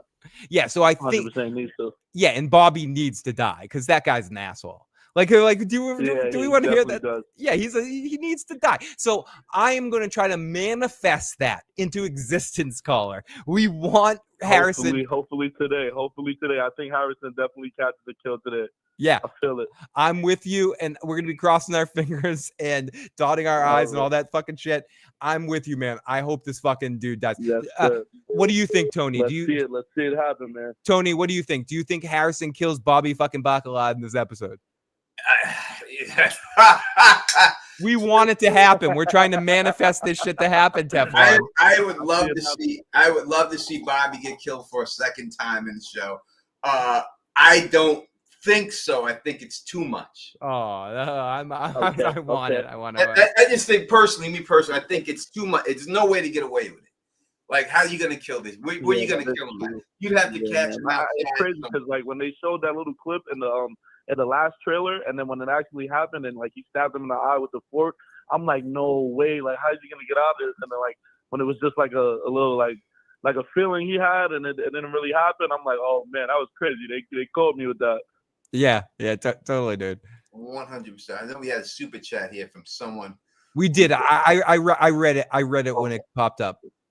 Cool. I appreciate you guys, though, man. I'm definitely excited for tonight, man. I'm in tune. Dude, make sure you call back next time. Have a good one, my friend. All right, you too, bro. Peace 99. Thank you for the call. That is what's up, man. You listen, the cool cat right there. I'm saying dude, again. that was a very cool, very good dude. I mean, we go fast, we go quick. He kept up with us every step of the way. That dude we had a good time with him. He was good people. 100%. And check out his wife's acting training coaching class if you're trying to be an actor in the LA area. I'll get the whole thing. I'll put it in the description. Go over there and check it out and go represent for it, and go follow him on Instagram. I'll get all of his stats. I'll put it all in the chat for y'all. Plus, that must be such a cool thing, Tony. Like when you're into a show, imagine your favorite show. Imagine we've talked about it with From that you and I should be people in Colony House or some shit like that. But like, imagine being cast in your favorite show like that. It's just a lot of fun. One of your favorite shows. We got KP calling back. KP, what's up, brother? Good evening. I just called in because I realized our guest left, and I'm at the airport waiting on my wife. She'll be out in like 2 hours, so I'm just kind of chilling here. I bought her Hennessy, and I don't drink liquor. Phil, I don't drink liquor. Sure you don't, KP. Sure you don't, KP. I drink liquor. I'm drinking lots of vodka tonight, but you're getting some duty free, right? You're getting that duty free booze right now. But she's gonna come out of duty free with like $2,000 worth of liquor. So this is the problem. I love you. I don't drink, and she can't drink. Oh yeah. That's a bad. So it leads to some wild, crazy nights when we get the liquor out, because she can't say no to her drink either. I gotta be honest with so you. it takes maybe a quarter glass of Hennessy and she's done. But so we're probably gonna do that tonight. We're probably gonna go out somewhere and she'll have a couple drinks and act crazy and forget that she has children at home waiting on her. Have that single life fantasy. Sometimes as men, women in relationships, we have these little fantasies of, if I could have one night as a single man again, as a bachelor, bachelorette, oh my God, these people would not be able to handle me. And then you go out and you have that night and you realize, no, I'm too old and I can't handle these people. I hear you. All right, you got anything for our Dexter? We're talking Dexter, brother. We got a bunch of people on the phone lines. I want to say that last time my little two guesses were correct. You know what I mean? Gemini was two people, and one of the Geminis were on Dexter's table by the end of the episode. I think this episode is going to be very, very, very bloody. I'm trying to get her involved in this episode, so wherever we do go, hopefully, probably even if we just go back to the house, I'm gonna put this episode on, because by the time she gets out, the episode will be out, and I'm going to make her watch it while she's drunk, and I will call back again on like Sunday or whatever, and laugh and give you guys the story about what happened when she got drunk. Please do, KP. We love you, buddy. Yeah, man. I'll just be watching you guys while I wait on her. So have a good night, everybody. Thanks for accommodating me for 3 minutes and accommodating my question. And we'll talk soon. You're the best, but you're the best, buddy. Have a good night, y'all. Bye. We love you, KP. No Jeopardy tonight. Tony, we got a weird message when we were between episodes. Let's listen to this one. Hey, Phil. Hey, Tony. This is Oh no, this person leaves their phone number. That they said, Tony and Phil, call me back. I want to ask you guys a couple of questions. Wait, no, area code 863. Call back in. Are you watching? Call in and ask us our questions live. We're not gonna call your number. Tony and I call you. Give us a ring. So I want to ask you guys a couple of things. Why don't you do that? Yeah, dude, he left his number. I was about to play that. No, don't leave your number just in case I'll play it on the air. But yeah, you want to call in? Call in. Well, we'll talk to you. 100%. We ended the poll. right now. What was the poll results? 57% says no, 42% says yes. That's fucking close though for one of our polls, Tony. 300 votes on that. Wow, 300 votes. Wow. That just shows how many people we've had in here tonight. You guys are amazing. We got still over 200 people. If you haven't already, make sure you hit that like button. Subscribe to Teflon TV. Subscribe to Phil the Issues Guy. Tony's going to be here covering you and covering all your bases for all the Dexter stuff all year. So all season. We got three more episodes, 8, 9, and 10. Yeah, 3 more episodes to go. It's gonna be fun. It's gonna be amazing. So jump on in if you haven't already. You know who's gonna show up on. I told you, maybe you don't know who's gonna show up. We got actors here showing up. We might have Michael C. Hall next week. Who knows? You never know who's gonna show up, and the only way you're gonna know is if you subscribe to the channel, especially Phil's channel and the Don. Both. It doesn't like you help us both out by subscribing to both channels is what it really comes down. 100%. Jackie C is in the building. Oh, you ready to do it, Tony? Are you ready to play the game? I'm gonna try to rip off a couple of Okay, more. Jackie C. Make sure you have your shits turned on, Miss C. So everybody, going into this episode, we're a couple of hours away. Okay, couple things. Number one, does Dexter get a kill in this episode, Tony? Yes. Dexter kills Ponytail Guy tonight is really the consensus of the audience, right? That's what I think he's going to kill. I think the Ponytail Guy dies tonight. We have done 5 super chats here. We got Kunal, we got Sabella, we got Sam Bota, we got Brad, we got Duke Nukem 5, but again, no Jackie C.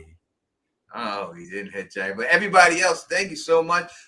Appreciate you for being here and watching. Even if you're in the background, you don't feel comfortable in the chat or something like that. We appreciate you being here. If you're ninjas deserve love too, Tony. That is 100%. Those ninja motherfuckers that like I love them too, Tony. And Tony gifts 5. Oh no, I thought you gifted 5 more. Okay, sorry. No, not yet. No. We only get 10 a month.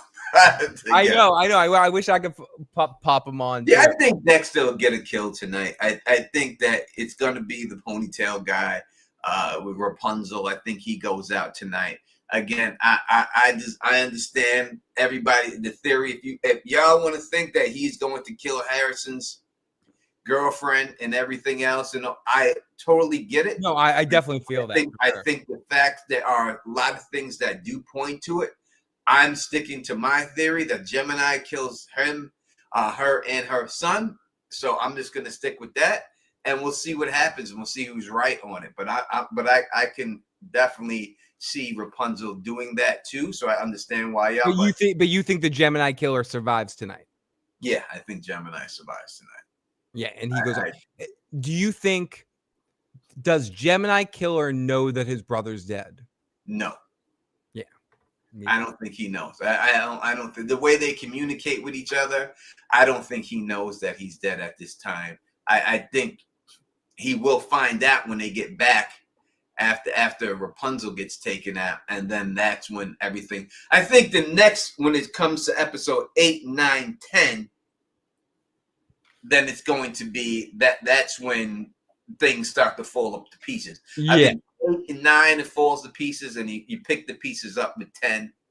You know what I mean? And then we have to have some type of. What type of ending do you think we get to this season, Tony? Do you think they plan this ending thinking that there's more, or is this a conclusive ending kind of thing? Like the story ends with just a couple of wrinkles to next season. Like, do we solve the Prater thing altogether by the end of the season? Yeah, Prater's gonna go when it's all said and done and everything. I think he's gonna go, but I think you get Harrison heading to college.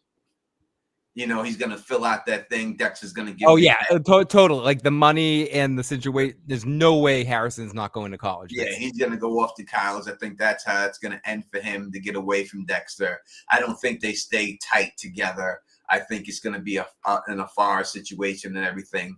And listen, I don't think that. He has to find out that Dexter is connected to all these people, so he's gonna have to blame Dexter for those people's loss and stuff. So I don't know if Harrison's going to forgive Dexter. And I was just going to ask you that question. As another poll, what? Go ahead. As another poll. Oh no, I was just going to ask you that question, Tony. Do you think that Harrison and Dexter's relationship stays as copacetic as it is now through the end of the season? No. I think they overplayed their hand with them getting close together.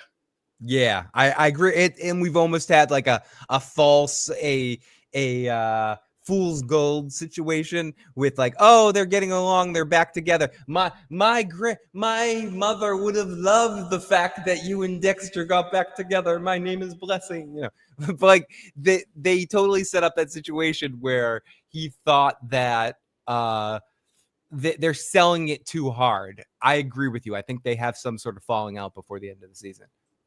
Who dies? Good question, Tony. Good question.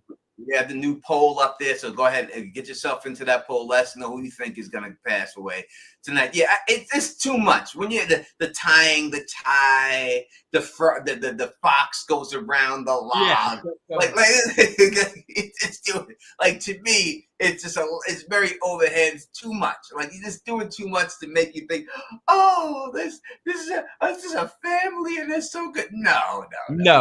Totally. And thank you. Burn it right down. And thank you, Jackie C. I take care of a lot of other people's dogs, but I had to finally get a dog of my own, considering I can't get access to my other dog all the time. And this is Quark, everybody. Quark, yes, from Deep Space Nine. Quark. And the dog name from Honey, I Shrunk the Kids. Derek in the live chat says Dexter, aka Kyle Butler, aka Bob Jim Lindsay, aka Daryl Tucker, aka Sean Ellis. So this season you think ends the Praetor arc? Does Morales? I keep wanting to call him Morales. Does Batista get anywhere by the end of the season, Tony? He gets a new job for working for the New York City police. Either, or he goes into some private detective situation. I know everyone wants to think that, we got to understand this. This thing is already renewed for 2 seasons. They are not recasting everybody every 2 seasons. So we have to have, so Claudette's not going to die. No, they're going to carry through the Claudette storyline. And you're going to have Batista carry through. Those are the 3 that are the main carry throughs. Besides Harrison and Dexter, those other 3 are the main. Now, next season, we'll get other people to take the place of those. But those are the 3 that will carry on to the next season and stuff and everything. You know, it's just, there's no way they could take Angel out. If they took out Angel, it's just too much. There's no, like, Tony, I will go as far to say there's no effing way that Batista's gone by the end of the season. No, it's impossible. There's no way they could do it. It's just, it would be too much, because then it's just like I said when Homeboy was here, and I said Dexter needs to face the music to the people in Miami. There's no other person bigger than Batista in Miami. If you kill Batista, that means the next one up is Quinn. And that doesn't hit as hard as Batista catching him. If Quinn came up and caught him, that wouldn't hit as hard. Now, if Quinn comes up and he kills Quinn, I can see Quinn going out. You know what I mean? But in the end, I think that it's got to be 100% Batista and Masuka. Yep. I think Masuka, there'll be some blood stuff. I said last episode, we seen specifically when he killed the Gemini, he pulled his knife out really quick and the blood shot up on the roof. They've never shown anything like that before. That blood may come back into play at some point. Masuka, maybe it has to be the guy, because that's the guy he worked with to get him on the blood splatter. It has to have something to do with Masuka when it's all said and done. As for Vincent, let me say. I've said this a few times. Batista's endgame. He's last season. He will die, but I don't think he dies till the final season. Yeah. Well, Vincent, I 100%. Unfortunately, I disagree. Blessing's cats are the trophy. They're not his cats, so it's his mother's cats. Again, so when we look at, and Blessings is not the New York rep. I don't care anyone says. Well, when we look at no freaking way. I don't think he's Ripper at all. Listen, people will put whatever they can to get the views they want to get on YouTube and stuff, and I understand it. But in the end, it's silly to think that he is. It's just silly. It's no way that's going to happen. It would just be Blessing crazy. is a good person. Damn it. It ruined. It's this character development that you do for certain characters, and you can't ruin everything that you've shown somebody to be just for a got you moment. It doesn't work like that. You know what I mean? So I just don't see it being that. It would be so crazy that the one Uber car driver he picks up just happens to be a serial killer, and he happens to let him in his house, and they're showing you this stuff to let you know of the guy's character and everything else. So there's no way. It's legal, Tony. I'm tired of shutting the camera off. Do we think that Dexter gets caught when the series finishes this time? Surely he has to get caught. Do you think the final of Dexter as a whole, these final 3 seasons, that if they really finally give us a good ending, the third time's a charm, does it end with Dexter getting caught or finished in some legitimate way? They've tried the other 2 ways. It didn't work. This is the only other way it goes. It's the same thing like when Better Call Saul, when I predicted what was going to happen for Better Call Saul, and everyone laughed at me when I predicted it. And I said that Waterworks is 1 away from go to jail when you look at it. And that was the episode there. 8, boom, boom, 9, 10, 10, go to jail. And I said, that's what's going to happen. That's why they put that there. And everyone laughed at me and said, that's not going to happen. I also said during that too, that from the whole Better Call Breaking Bad, no one's went to jail. Someone died or you got away. Someone had to avenge. I agree. That was a great theory. Someone had to go, and the lawyer would be the ideal person to go to jail because he's the lawyer. So that's why I thought that he was going to go to jail in the end. And I think it's going to be the same thing with Dexter. I think he has to, even if he does, he has to get caught, arrested, and exposed. He could die before that. You know, it could be a situation where we're walking the court and someone kills him on the steps and he dies before it, but he has to be exposed. Who would kill him? Who would kill him? Who do we know that would be so if they found out who Dexter really was, would be so frustrated they would kill him? Harrison? Rita's other kids, one of her other kids. Oh, that's a good, Tony, as always, you are on the pulse. I think he hunts the Gemini first. Too much tension. Zach was saying in the sense, do you think that as much as a lot of people, most of the poll and most of the people in the live chat would probably say they think that Ponytail is going to die, if we did a poll on it, he would win. Do you think there's any chance that Dexter's like, I have to get rid of Gemini right now? Like there's no way I can't go at Gemini. And everyone, if you're in the live chat right now, sorry, just hold that thought, Tony, because I definitely want to hear your thoughts. We're at 270 people right now. Share this out. Like this video. If you haven't liked it, we're pushing. We keep gaining more people. We thought we were losing people tonight. We're gaining more people. Now we're up to 288. Like this, share this stuff. Let's get this to as many people. Let's get to 300. Like you guys have helped us tonight. Let's get to 300 people right now. We're 280. We might drop down. If we do, we still appreciate all you motherfuckers. But if you can, share this out to something. Make sure you like this on the YouTube thing, because we're obviously the Dexter shit right now. Tony is the Dexter motherfucker right now. So we're the Dexter Kings on YouTube right now doing this on. We're live on a Thursday with 280 people. Better experts of Dexter right now. We're the ones doing. Tony, you're an expert. I'm getting there, but Tony's you're the expert on Dexter. And we're doing definitely sub to Fill the Issues Guys channel. Thank you, sir. Thank you, sir. Make sure you go over there and sub to the channel. It's Tony's second home. Tony, it's your second home. Like you're welcome. It's my second home, and we'll be doing live streams on both channels. So that's why you want to be over there too, so that when we're doing it over there, you can definitely be over there and everything else. Again, we've talked about it a little bit. We'll talk about it again if y'all wish. I understand the Ponytail, the Rapunzel killing. Yeah, totally. Girlfriend.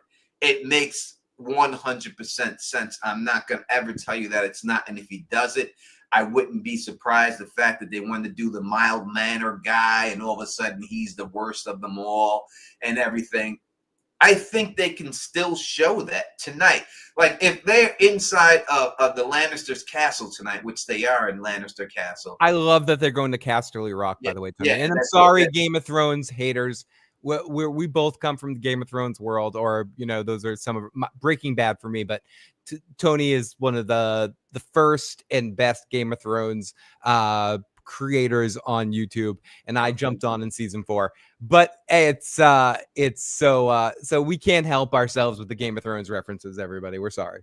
And we have a super chat from Guy Hartman. Coco says Ponytail lives. We haven't seen enough of his story. We didn't see anything of the tattoo collector, and he was gone. Or half of Gemini, or Jessica Jones. Really, we saw. We haven't seen anything in Gemini, and he got killed, and he's back. We didn't really see anything of Jessica. If I could say one thing that I wish they did, 100%, I wish they showed us that they can't understand, because usually Dexter has a whole season where he hunts one serial killer, figures it out, and gets him. He's taken out a bunch of these dudes in a matter of episodes, when normally he would just have a whole season to develop these characters. So they don't have that luxury because they have so many. I wish they did have that luxury, because I would love to see Tattoo Collector doing this thing. I would love to see her get a kill in. I think they can do the Rapunzel thing at the castle. They had him bring his device to what he kills with. It could be a big show and tell that Peter Dinklage brings a girl there with a ponytail, and then you can see his face when he's looking at her, shipped up and everything else. Tony, what do you think is going to happen? Like, what is Dinklage going to bring something for everybody? Like, is this mission to kind of institute his connection to all of these because he thinks that things are all fucked up? What do you think Prater's goal is by taking them to Casterly Rock? I think it's to get the fuck out of Dodge right off the bat while this whole shit is hitting the fan, because he doesn't know what's going to happen. So I think he's leaving in the initial to like reassess everything. Like I said that in my other video. I said that. Tony, we're getting there. We got the 296 there. We're very close. We got 2 calls coming in. This is from area code 276-614. Wait till the end of the call and call back in, please. Area code 276. What's your name? What's your question? Where are you calling from? And all that business. It sounds like a lot of information. It is. It's too much shit, right? It is. Like, just your name and what's your fucking question? Yeah. First of all, I guess like a lot of people, I'm a huge Breaking Bad, Better Call Saul fan. It's one of my favorites. Both of us as well. So I was actually doing a rewatch when I was on my lunch break and was going through some of the episodes, trying to catch little stuff, man. And episode 4, I don't know if you guys noticed this, but I'm like confused. It hasn't pointed back to it or anything, but when Dexter is sitting in the chairs talking to the group of people, and then Gareth or whichever of the twins comes in and he introduces himself or whatever, they introduce him or whatever, Dexter gets up from his chair. He sees something through a window. Like it's like an inside window, because they're inside the mansion. But there is a person standing there looking at them through the window. It's not Prater. It's not Charlie. It's like an old woman or an old man, it looks like. It's like gray. If you go back, it's literally that part. So if you just fast forward to it, man, like one of you guys, like I would really like to hear if you all have any ideas before this show goes off, because I wish I had the timestamp, but it's literally right after Gareth. Tony, do you have any inkling on what 863 has to say about this? I'm trying to think of the scene that there was someone that I gotta go back and look. People in the live chat are saying Harry. People in live chat are saying Harry. It's like a half a second. Like you have to pause to look at this. Like it's obviously not clear for a reason. Caller, the live chat is a buzz, and they're saying great pickup, but it's Harry. Oh, maybe that's okay. That could make sense.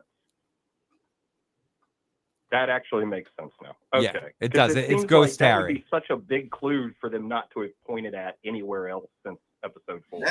Two original in the live chat says it's Harry disappointed with Dexter enjoying himself. That's why we have the whole thing with the chat, because it's a group tank here. Absolutely. And that's how we get these things worked out. And All Deb's right, last thing, and then I'll. Oh, go ahead. No, Debzilla, this is for you. He's caller. He sees the ghost of his father because he goes and he talks to him in the next scene. Okay, that makes sense. I didn't even make it much farther past that. I paused, but I couldn't see who it was. But that makes sense. The other thing is, I've been thinking more and more about the New York Ripper thing, because my thought process from the beginning has been kind of like Tony, in that they're building up the backstory of this to give us some more lore going forward. We're all looking for what storylines are going to continue throughout the 3 seasons, since they supposedly have a 3-season arc planned. But the more I think about this, I think the New York Ripper is not going to play an important role this season. I think it'll be ongoing to other seasons, but I think we're going to get some kind of reveal this season, because those first few episodes, the beginning, the Dexter logo is literally on a manhole cover, and they kill, the Ripper kills with the manhole cover tool. So it's like, why would they put that in there if they don't, you know what I mean? Yeah. Good point. I think when people have to realize about, when you have a serial killer who kills with a specific weapon, that means that weapon is connected to him in some way. Yep. Right. So this guy has to have something to do with either his father, or somehow he's connected to the plumbers, because the plumbers union is the one who deals with all of the manhole covers and stuff inside of the union. So I would think he's some type of father was in the union or got shafted by the union of plumbers, or it's something to do with that, and that's why he's using Frank that. Sabaka or something like that. All right, guys, I'm gonna let y'all to it. I'll talk to y'all on the next. Yeah, no, please, show or whatever. Promise you'll call back in. Thank you so much. Yeah. Awesome call. Thanks, guys. Area code 614, which called at the same time. If you're still listening, please call back in 614. We'll take your call immediately. You're next up, 614.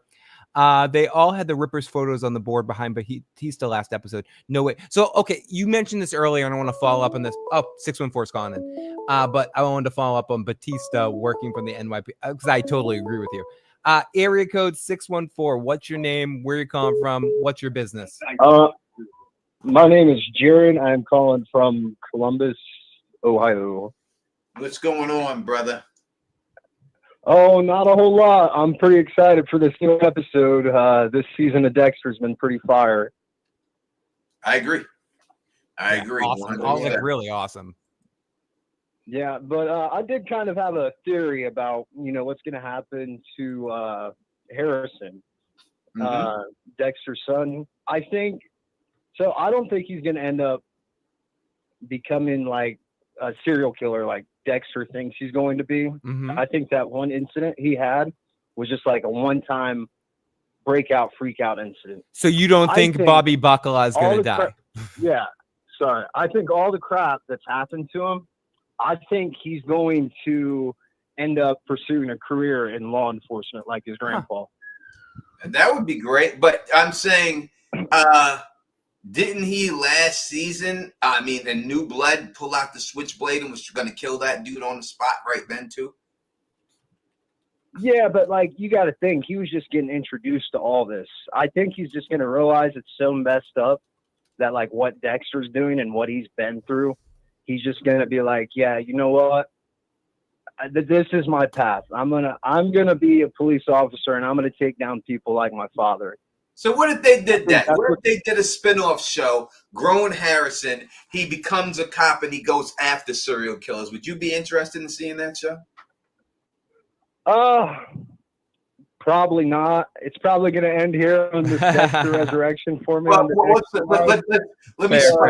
Let me spice it up for you a little bit. Say they did that show. Harrison is a serial killer hunter, but he has Dexter in his head helping him hunt the serial killer. Ooh, Tony, you're adding. That's a good idea. Yeah, I he's like adding that some one. spice That there. one's awesome. 614. He's like that makes it a little bit more interesting, right? Oh yeah, I mean, if it's got Michael C. Hall in it, let's go. Yeah, More Michael dude, C. I'm Hall, with you. please. I'm totally with you. See if you did that. Listen, Showtime, hire me. I'm giving y'all ideas. Yeah, how to give make Tony this a job because I know he'll hire me. That's why. Like, give Tony a job. He'll hire my ass. Yeah. Another thing I wanted to talk about was, you guys think Prater already knows that Dexter's the Bay Harbor Butcher? I don't think so. Out? I'll pass over to Tony in a second. I personally don't think so. I think he doesn't consider it at this point. But Tony, what do you think? I don't think so. I just don't see him knowing. If he did, I think in order for him to know that he's the Bay Harbor Butcher, then we have to assume that he knew that Dexter was going to kill Red. Not only did he know Dexter was going to kill Red, he knew he was going to he was going to find the planted box, to find the invitation. He also had to know that he was going to use a fake fingerprint to get inside there. All that we have to believe to know that he knew he was the Bay Harbor Butcher. To me, that's way too much to know. Do you think, caller, I'm going to ask you the question that Sports News Now asks. Do you think when Prater finds out, he's going to fanboy for Dexter? Like, he's going to be like, oh my God, you're the Bay Harbor Butcher? Like, oh my God, I'm a fan. Do you think he was going to? Oh yeah, without a doubt. Without a doubt. Peter Dinklage's character is going to go wild for Dexter being the Bay Harbor Butcher. I think he already knows. Ooh. I think he's got too much resources. And I think at the end of this episode, it's going to be a big twist with him already knowing, and he's going to make Dexter make a choice, a very, very hard choice. Interesting, caller. Great call, my friend. Make sure you call back in the future. All right. Please. All right. Thank you very much for having me, guys. No, you guys have a great night. Thanks for an amazing call, buddy. We did have another missed call. So oh no, I'm sorry. I randomly called my cousin. I'm sorry. Eric, he's gonna be like, why'd you call me at fucking 11 o'clock at night? Area code 425. If you're still listening, 425, please call back in. Brandy Bill says, I believe Dexter will get his original slides back, which is why they showed us the scene with this. 100%, I am with you on this, Brandy. He's going to get them slides back. But the new slides are what's going to allow him to be caught by Prater and Charlie. She will go inside of his house. She will find that new slide thing. She will bring it back to Prater. And then once Prater sees the slides, he will remember Dexter's reaction, because they said that the whole thing was being filmed. We've already seen Prater on the security camera situation, and then that's how they figure out that he's the Bay Harbor Butcher in the end. Area code 425. What's your name? What's your question? Or what's your name? Where you calling from? What's your business? What up, though? I'm out of Detroit. I want to say, though, Uma Thurman has to know what Red looks like, because she found his apartment and left all that stuff in there. So, well, I don't know if she knew, because she's, she said it took her 2 weeks to find him, took Dexter 2 days or something like that. So we don't know the extent of what she found of how he looked, but I think there's a reason why they made that actor look like Dexter, so that he could be passable for the guy. And we also heard the one guy said, when he seen him, who survived him, said he could be you. I mean, he could be you. He looked close to him. I think that's the reason why they did it. So, and then who had the phone of the two twins? And then shouldn't it be like Ooh. two phones at the furnace where he burning all the people at? Because they should have their phones on them when he catching them. So where all the phones going? Yeah. And who had the phone, not the two twins? Dude, the phones is like one of the weirdest things. Like, if we actually could track the phones, I mean, everyone said that towards the beginning of the season. Oh, we can totally track these phones. If he could, that opens up a lot of stuff right there. Like who gets the phone between the twins, the Dexter and Lady Vengeance thing, that he was with her at times. He was with Lloyd before. Lloyd. Exactly. He was with. He was talking to him on the phone before he died. And so he was with Neil Patrick Harris and shit like that too. It ain't going to be hard. And I think that's how they find the burn pit, because it's going to be the GPS on the phone. It's how they find the bone pit when it's all said and done. So, yeah, that I definitely see see it going down that way for him. No doubt, bro. Y'all keep up the good work, dog. I'm about to keep watching. I represent. The D's in the building right there, baby. That's Detroit in the building rocking with us right 425. Make sure you call back in, my friend. Awesome call. You know, twins might clone the phone. They might clone I mean, how intertwined are these twins? I mean, at what point does one twin figure out the other twin is dead? They can't be that intertwined to the point where they're leaving drop notes to each other. Exactly. It's easy. All right, I'll meet you here 8 o'clock. They didn't do that, right? He's leaving drop notes for him. So one of them was holding down the phone, and the other one is getting the drop notes. The guy who's in there right now must be the guy holding down the phone. Right? Well, no. It's weird. Yeah, exactly. The guy who left the note is the one holding the phone down. He's that one. The one that picked up the note is the one that Dexter killed, which is the second one that we've seen. So the first one that we've seen is the quiet one. He is the one with the phone. That's the guy who arrives. The quiet one then arrives at the helicopter. So the quiet one is the one with the phone. The boisterous one is the one receiving the drop. The boisterous one is the one that's dead. That's the one who's dead. The one who was bragging. Oh, I'm number 2 on the FBI list. You're not trending like me. Macaulay Culkin's about to play me in the movie. Blah blah blah blah. That's why he. Maybe both the Culkin twins. That's why he was able to. Dexter was able to tell him, I'm just a big fan. He goes up. Our guest mentioned David Fincher. A random aside that David Fincher is working on a Netflix movie written by Quentin Tarantino. It should be kind of cool with based on starring Brad Pitt, based on the character from Once Upon a Time in Hollywood. It should be interesting. People want to know, what time does it air, Tony? Does it air at midnight or 1 a.m.? At midnight midnight at 1, I would say 12:10, around 12:10. So about an hour from now.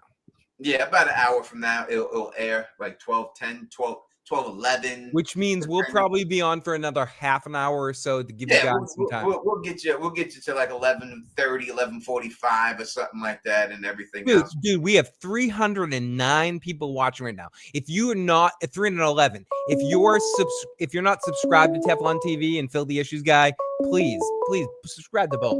We have area code 415. Keep the calls coming, everybody. Area code 415. What's your name? Where you calling from? And what's your business? Hey, I'm Sebastian from San Francisco. Hey, dude, how's it going? Yeah, doing well. Thanks a lot for the show, Tony and Phil. Thank you very much. Thank you for calling in. It makes the show better. Tonight, but very good job So I was calling because I noticed that in this show, all those killers in the Killers Club, they represent, in some ways, even if sometimes it's very subtle, they represent one side of Dexter. So you have first the dark passenger, you have the guy who says tonight the night, you have the girl with code, even if she is not respecting the code, but a bit like Dexter also, he's very flexible with the code anyway. You have the family guy, you have the killer with the brother. Yep. And so when you see Dexter killing one by one of those killers with one aspect of himself, I think it's almost like a symbolic killing of himself. And that's my theory, that I think that maybe not at the end of this season, but maybe at the end of the whatever they have planned, Dexter must die. And I think that the death from the previous show of which was Dexter, not Resurrection, forgot. Of New Blood. Of New Blood. I liked this ending at the time. So caller, I have a complaint a lot. Caller, and I thought it was a good ending at the time. But it's true that it's very much imperfect and incomplete, because when he dies, if he dies as a failed mentor, as a failed dad. Dexter doesn't die, but he at the end, when we thought he was dead, he just had shot this cop. He was on a runaway. He was very much a failure. So I think that in order to have Dexter come back as some kind of because I think the end goal is to have Dexter dead, but being more like the guardian angel of his son, meaning in the show dedicated to Harrison, with Dexter, so the actor Michael C. Hall, on his side, inspiring him, just like Harry is in the show with Dexter, only visible to Dexter. See what I mean? No, I know what you mean, caller. My only blowback to you is if they wanted to do that, wouldn't they kept Dexter dead from New Blood? So your speculation is that they kill him again somewhere within all of this? Yes, but in this instance, I think they have Dexter symbolically kill himself as a killer, being very sloppy, being obviously still being a killer with the bloodthirst, but he's not as good as before, and he's more a mentor as a dad. Okay. He's more and more affirming himself as a dad, and so at the end, he has a much proper death, meaning he died as a killer, he died at the face of his old colleagues, and he can die as an inspiration for his son. I appreciate that, and I think that would be a very positive, optimistic kind of way to go out, and I'm not refuting you. I'm not sure if that's the way, and I hope you keep watching with us and keep checking in on us, because if that happens, I'd love to give you all the credit in the world. It's interesting. I don't know if it's going to be that optimistic of an ending, but possibly could be. Yeah, I all right. No, thank you, and make sure you call in again, my friend. Make sure you call. Tony, what do you think about the caller said? Yeah, number one, I thought that the first original theory that he said is amazing. It does seem like I can understand why he says it seems like he's killing himself.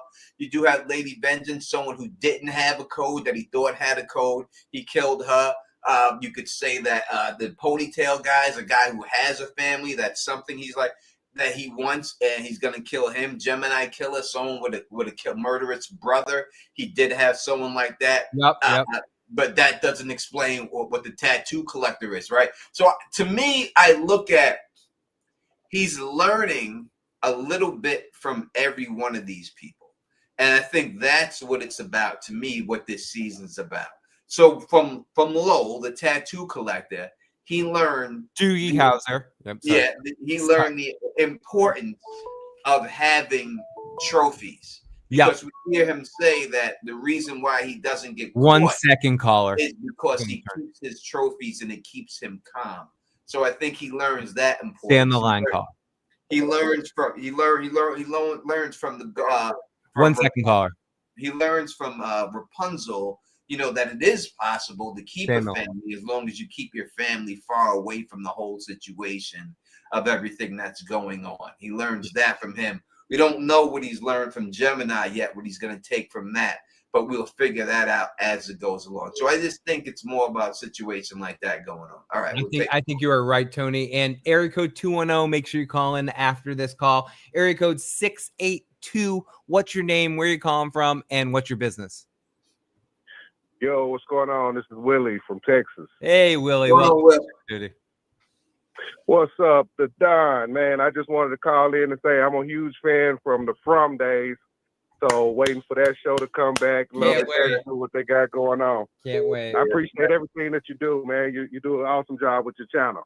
I appreciate that. I don't know if anybody kind of brought this up, but I'm sure this has probably been discussed. But what if Batista has Dexter dead to rights, just like LaGuardia did, and then Harrison has to come back and save him, and that kind of turns Harrison towards the dark side, so to speak? It would be rough for it depends where they want to go with Harrison after this, right? So if they plan on having something for Harrison, like a show or anything, when this is all said and done. If he kills Batista, he'll be the most hated man in the world, and it wouldn't work. Don't touch Batista, Tony. Don't even say that, Tony. It wouldn't work. You're gonna have to do something with No, Batista. yeah, Harrison better not touch his ass. It can't be Harrison who does it. It can't be. It cannot be Harrison. He can't be the one to do it. And Batista can go, but Harrison can't do it. You know what I mean? Yeah, I mean, I haven't really liked Harrison from, original. I mean, not Original Sin, but the New Blood previous show, New Blood. Yeah. I thought, it was just, it really didn't fit, kind of the mold. But it would be a repeat of that LaGuardia situation with, Dev having to come in and kill LaGuardia instead of Dexter.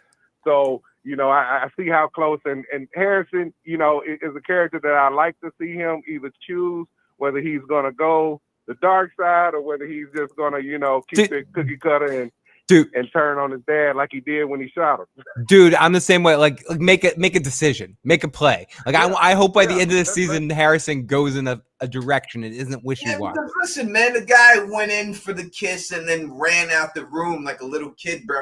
Like, you got to know how to come back from that. Like, you know what I'm saying? Totally, Tony. Totally, dude. Yeah, that's like if you fall in front of people, you got to snap right back up and do a dance or something.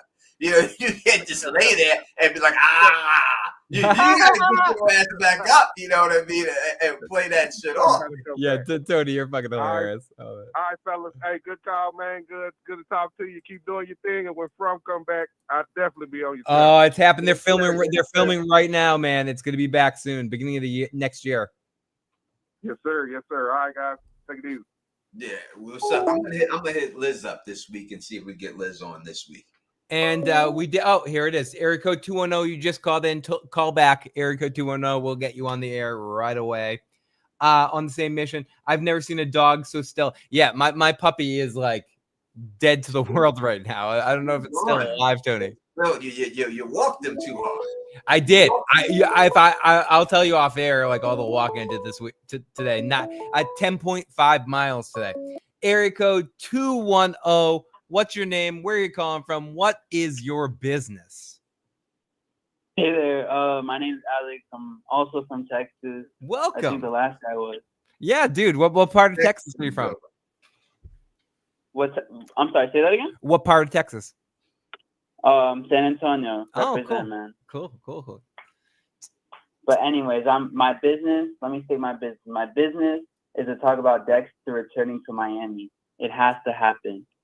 I don't know if it's going to happen in this season or even if he's not going to return to it, it's going to be brought up by Prater sometime soon. Or Gemini. That's really, let's talk about Tony has been talking about this, and I'll pass this to Tony in a second. He, and I agree, when Dexter goes down, if Dexter goes down, it has to be connected to Miami, right, Tony? Like, so we need some sort of connection back to actual Miami, right? Yeah, even if he gets bagged up. When you say that, Queen comes to my head or something, because we saw Batista back in Miami, or something's going to happen. Miami's I don't know if it's going to happen this season or whatever, but I do believe that when it's all said and done, his feet will set back in Miami. Whether he gets off the plane in handcuffs or whatever, he's got to go back to Miami and face the people who like him so that they know who he really is. That's the only way, to me, that you can get an emotional, justifiable ending for him. The other ones just weren't that. So I think they have to do that in order for it to work. I agree. Yeah, I'm with you on that, Tony, too. Like, it kind of reminds me, like, when is Prater going to find out, or is Gemini going to find out? Because Gemini's going to have to get back for his twin, honestly. Yeah, I think you'll find out next episode. I don't think it's this episode. I think next episode is when the pieces get put back together and Dexter starts. He's gonna need Charlie to start investigating Dexter and looking for his new place and everything else. And once she's the one who's gonna track it all down when it's said and done. Yeah, I think you're on. Is Ponytail Killer gonna kick the rocks tonight? I don't know. Yes. I think it's the ponytail guy. I think it is. One of them's gonna go. That makes me think: is Gemini a final boss killer? Like, is he the final villain? No. He's the out of these people, yes. The final boss is Prater, but I think out of these people, yes, he's the only one that they didn't really want to show what he did for the longest, right? They held all that back for a long time. You know what I mean? They showed you what Rapunzel did. They showed you what every of them else did, showed them their stuff, but they didn't want to show you what Gemini did to his victims. And I think the reason is because he's going to have to kill that girl, and he's going to have to kill her son. Yeah. To kidnap Harrison because he's going to want him to do those two Tony's things. so right now. And that's how it's going to go down. And that's how it's going to be. Prater's going to want to watch. He says specifically that Prater pays him double. And everyone took this the wrong way. He said he pays him double for the pictures right before he kills him. So Prater wants to see him do it. That's why he's paying him for those pictures. Now he's going to want to see him do Dexter and Dexter's son right in his face. And that's the ultimate payoff, right? So I think that's what they're setting up here. Caller? You know what, guys? I'm not going to lie. I think Prater is a New York Ripper. That's what I'm going to leave you guys with. I know a lot of people are on that. All respect to Peter Dinklage. He's smaller than that damn knife. How's he? Yeah, and I don't think he. It's not him. It's Blessing. Fair. I don't think it's Blessing either. But it's no way it's the Dink. I don't think it's not either of those guys. There's no way. This is a season 2 thing about the New York Ripper. There's a reason why they show it in the background, right? They're putting it out there, but they're not focusing on it, right? So they're letting you know that there is someone named the New York Ripper who's there, who's never been caught, but they're not focusing on him in any episode where you see them talking. It's always in the background so that when they bring it up next season, you're aware of it. And it was always there. So if someone else goes back and they look in season 1, they say, oh, the New York Ripper was being talked about all the way in season 1. So it's a background thing. I don't even know if they casted the New York Ripper yet or anything like that, but it's not a main storyline. It's something to lead more into next season. In that, where do I begin, my lords and ladies? Have you not seen Blessing with the sword? I feel like him and Dexter. I seen him with the sword 100%, but that's not the weapon of the New York Ripper. The New York Ripper uses a manhole cover lip. He's using a sword. He gave me some vibes when he was talking about the darkness and separating it from the common. All right, I'm gonna do a video on this Blessing, and I'll prove in the video that he's not the Ripper, but he's not. I can't wait to watch that video, Tony. I'll do the video. I'll do the video after I do this one review. Not the Ripper or he is, I'm gonna be satisfied to find out because there's something about Blessing now. And there's something about this season in the way that it's sort of grabbing you, and I'm very interested to see how they conclude this. This series is awesome. We've mentioned this before, and I don't want to be too over the top, but this is the best Dexter since seasons 3 and 4. This is really good. Easily. Yeah, Batista just when I heard Batista was just tailing him, that was already wow, okay, that's something. And then seeing it, that first episode, I already knew he was playing the long game. Yep, he's smarter than that. Yeah, he is. And they're actually making him smart. They're not making people stupid for whatever reason. It's cool shit. Yeah, when is someone realize how did LaGuardia go missing? His wife literally died. He said he did it. You know, but I am Tyrion, son of Tywin of Cloud. I'm not gonna lie. If Batista dies, though, I don't know how I'm gonna feel about that. Batista's not dying. I'll say it again. Batista if he dies, it's not gonna be by Dexter's hand. No, and I think Batista is a final season death. He is not dying until the last season of the show. Dexter will kill him if it comes between him and Harrison.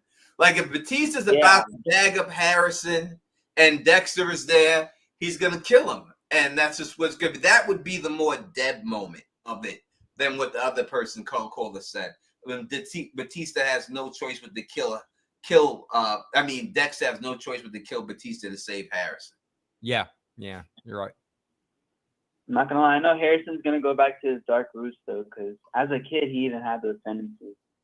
Promise you. It's not just because Dexter. So do you think, as well as a couple of other people, and I think Tony maybe said this too, but correct me if I'm wrong, Tony, that Harrison kills again before the end of the season and ends the season in a murderous state?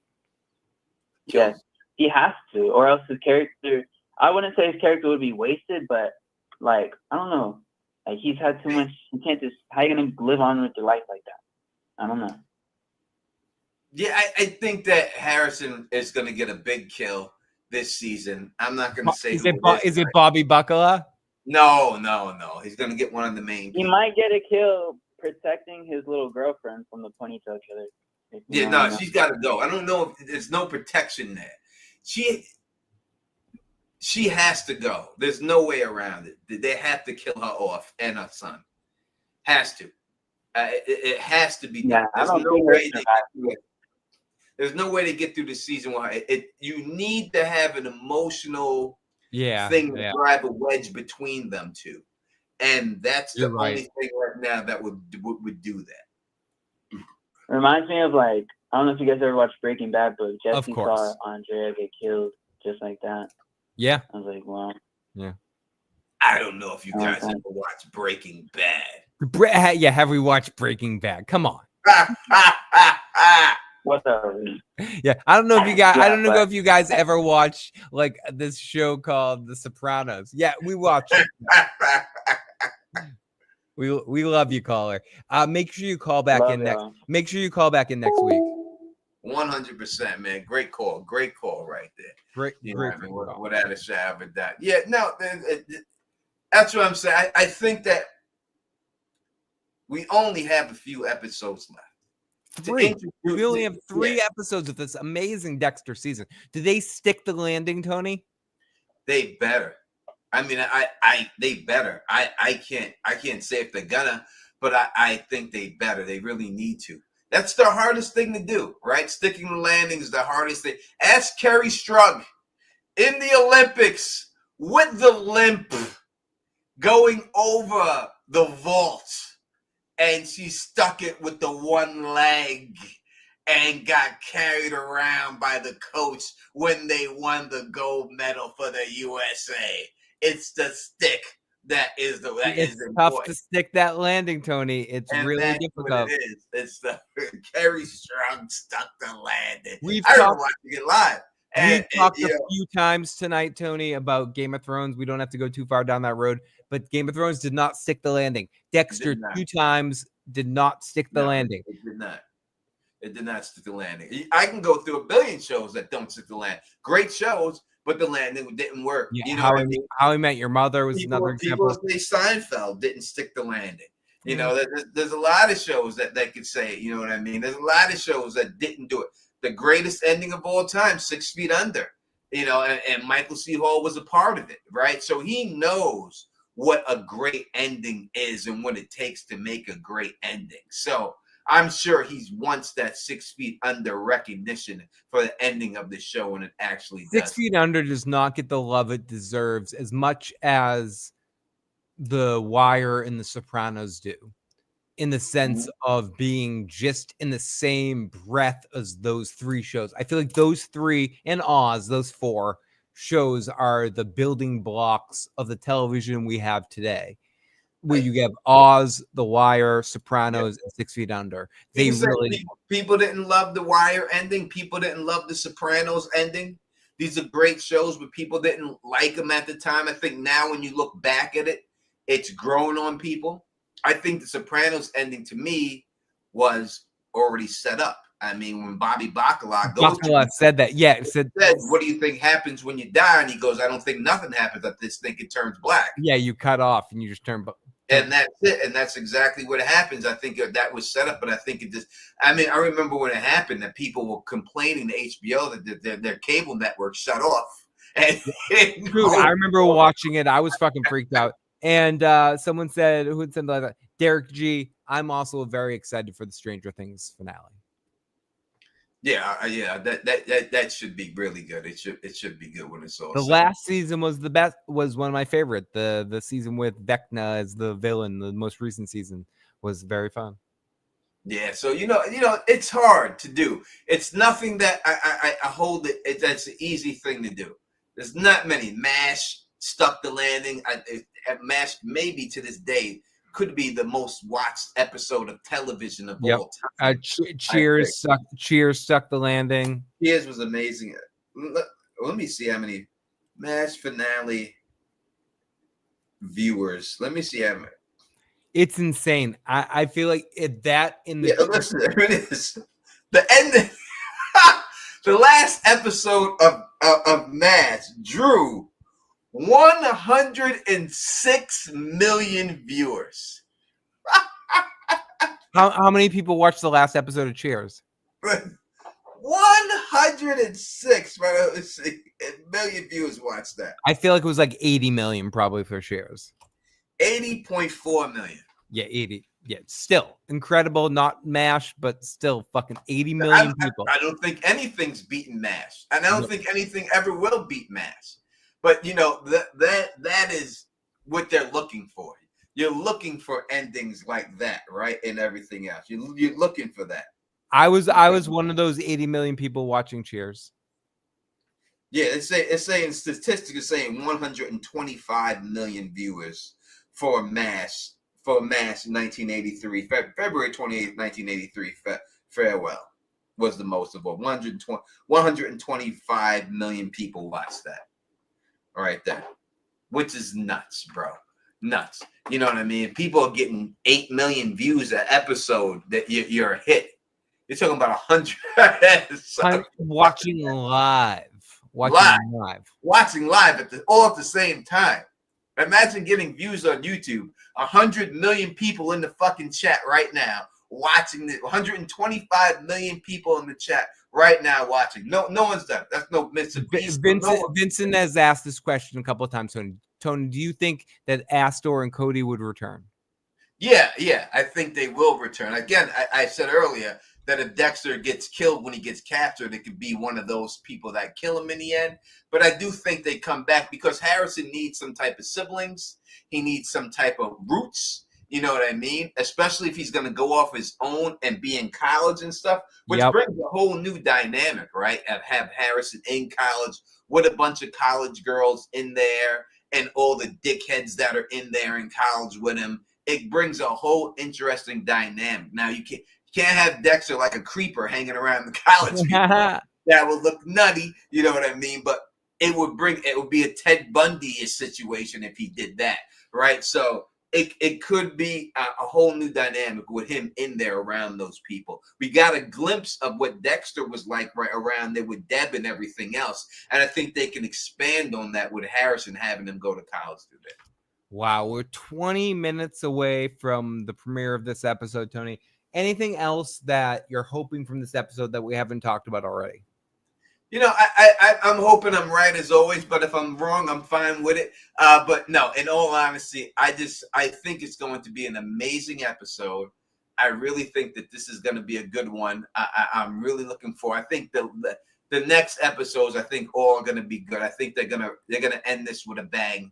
I think they built it up now. We had the blessing episode and we had all the family. They've done the build up now. So now it's just time to start popping things off. Boom, boom, boom, boom. Watch the dominoes fall.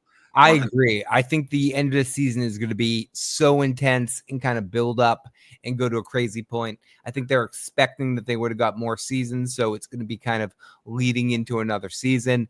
But I do think, and I expect it to be really kind of amped up, Tony.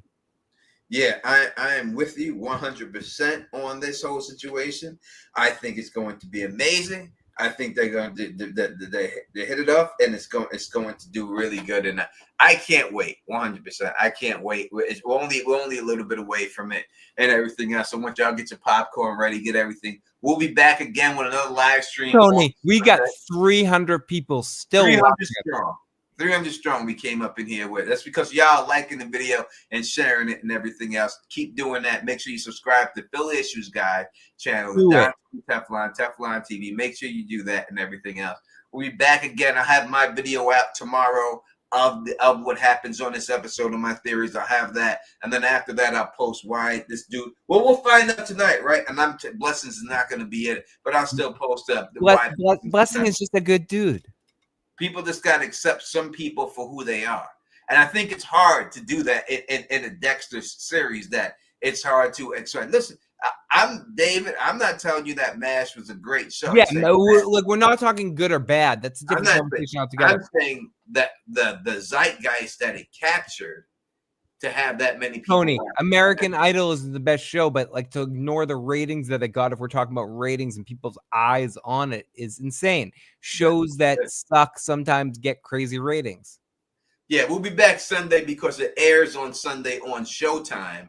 So we wait till Sunday when everyone had a chance to watch it, and then we talk about it then. But I'll drop my video for it tomorrow. It'll be out there tomorrow and stuff. I'll have that going out there. But for the recap and the review and some theories. But we'll go through the whole thing again. Listen, we had a special guest in the building. He was awesome. Great guest. Rocking with us all night. Hopefully y'all had a chance to rep him. We did put it. I know some people put the link of his channel in the description somewhere. I don't know if it's there. If I could, in the chat. Let me see if I can find it real quick. But while I find it, Phil, what did you think of our guest tonight? I thought he was amazing. You can tell that he's such a fan of Dexter. That definitely helps. Bill Tron says, take it easy, guys. Oblique says Gemini 2 dies in 5 hours. Do you think there's any way that Dexter just immediately goes and kills Gemini 2? No. It would be so weak to me that you kill one episode and then one the next episode. Yeah.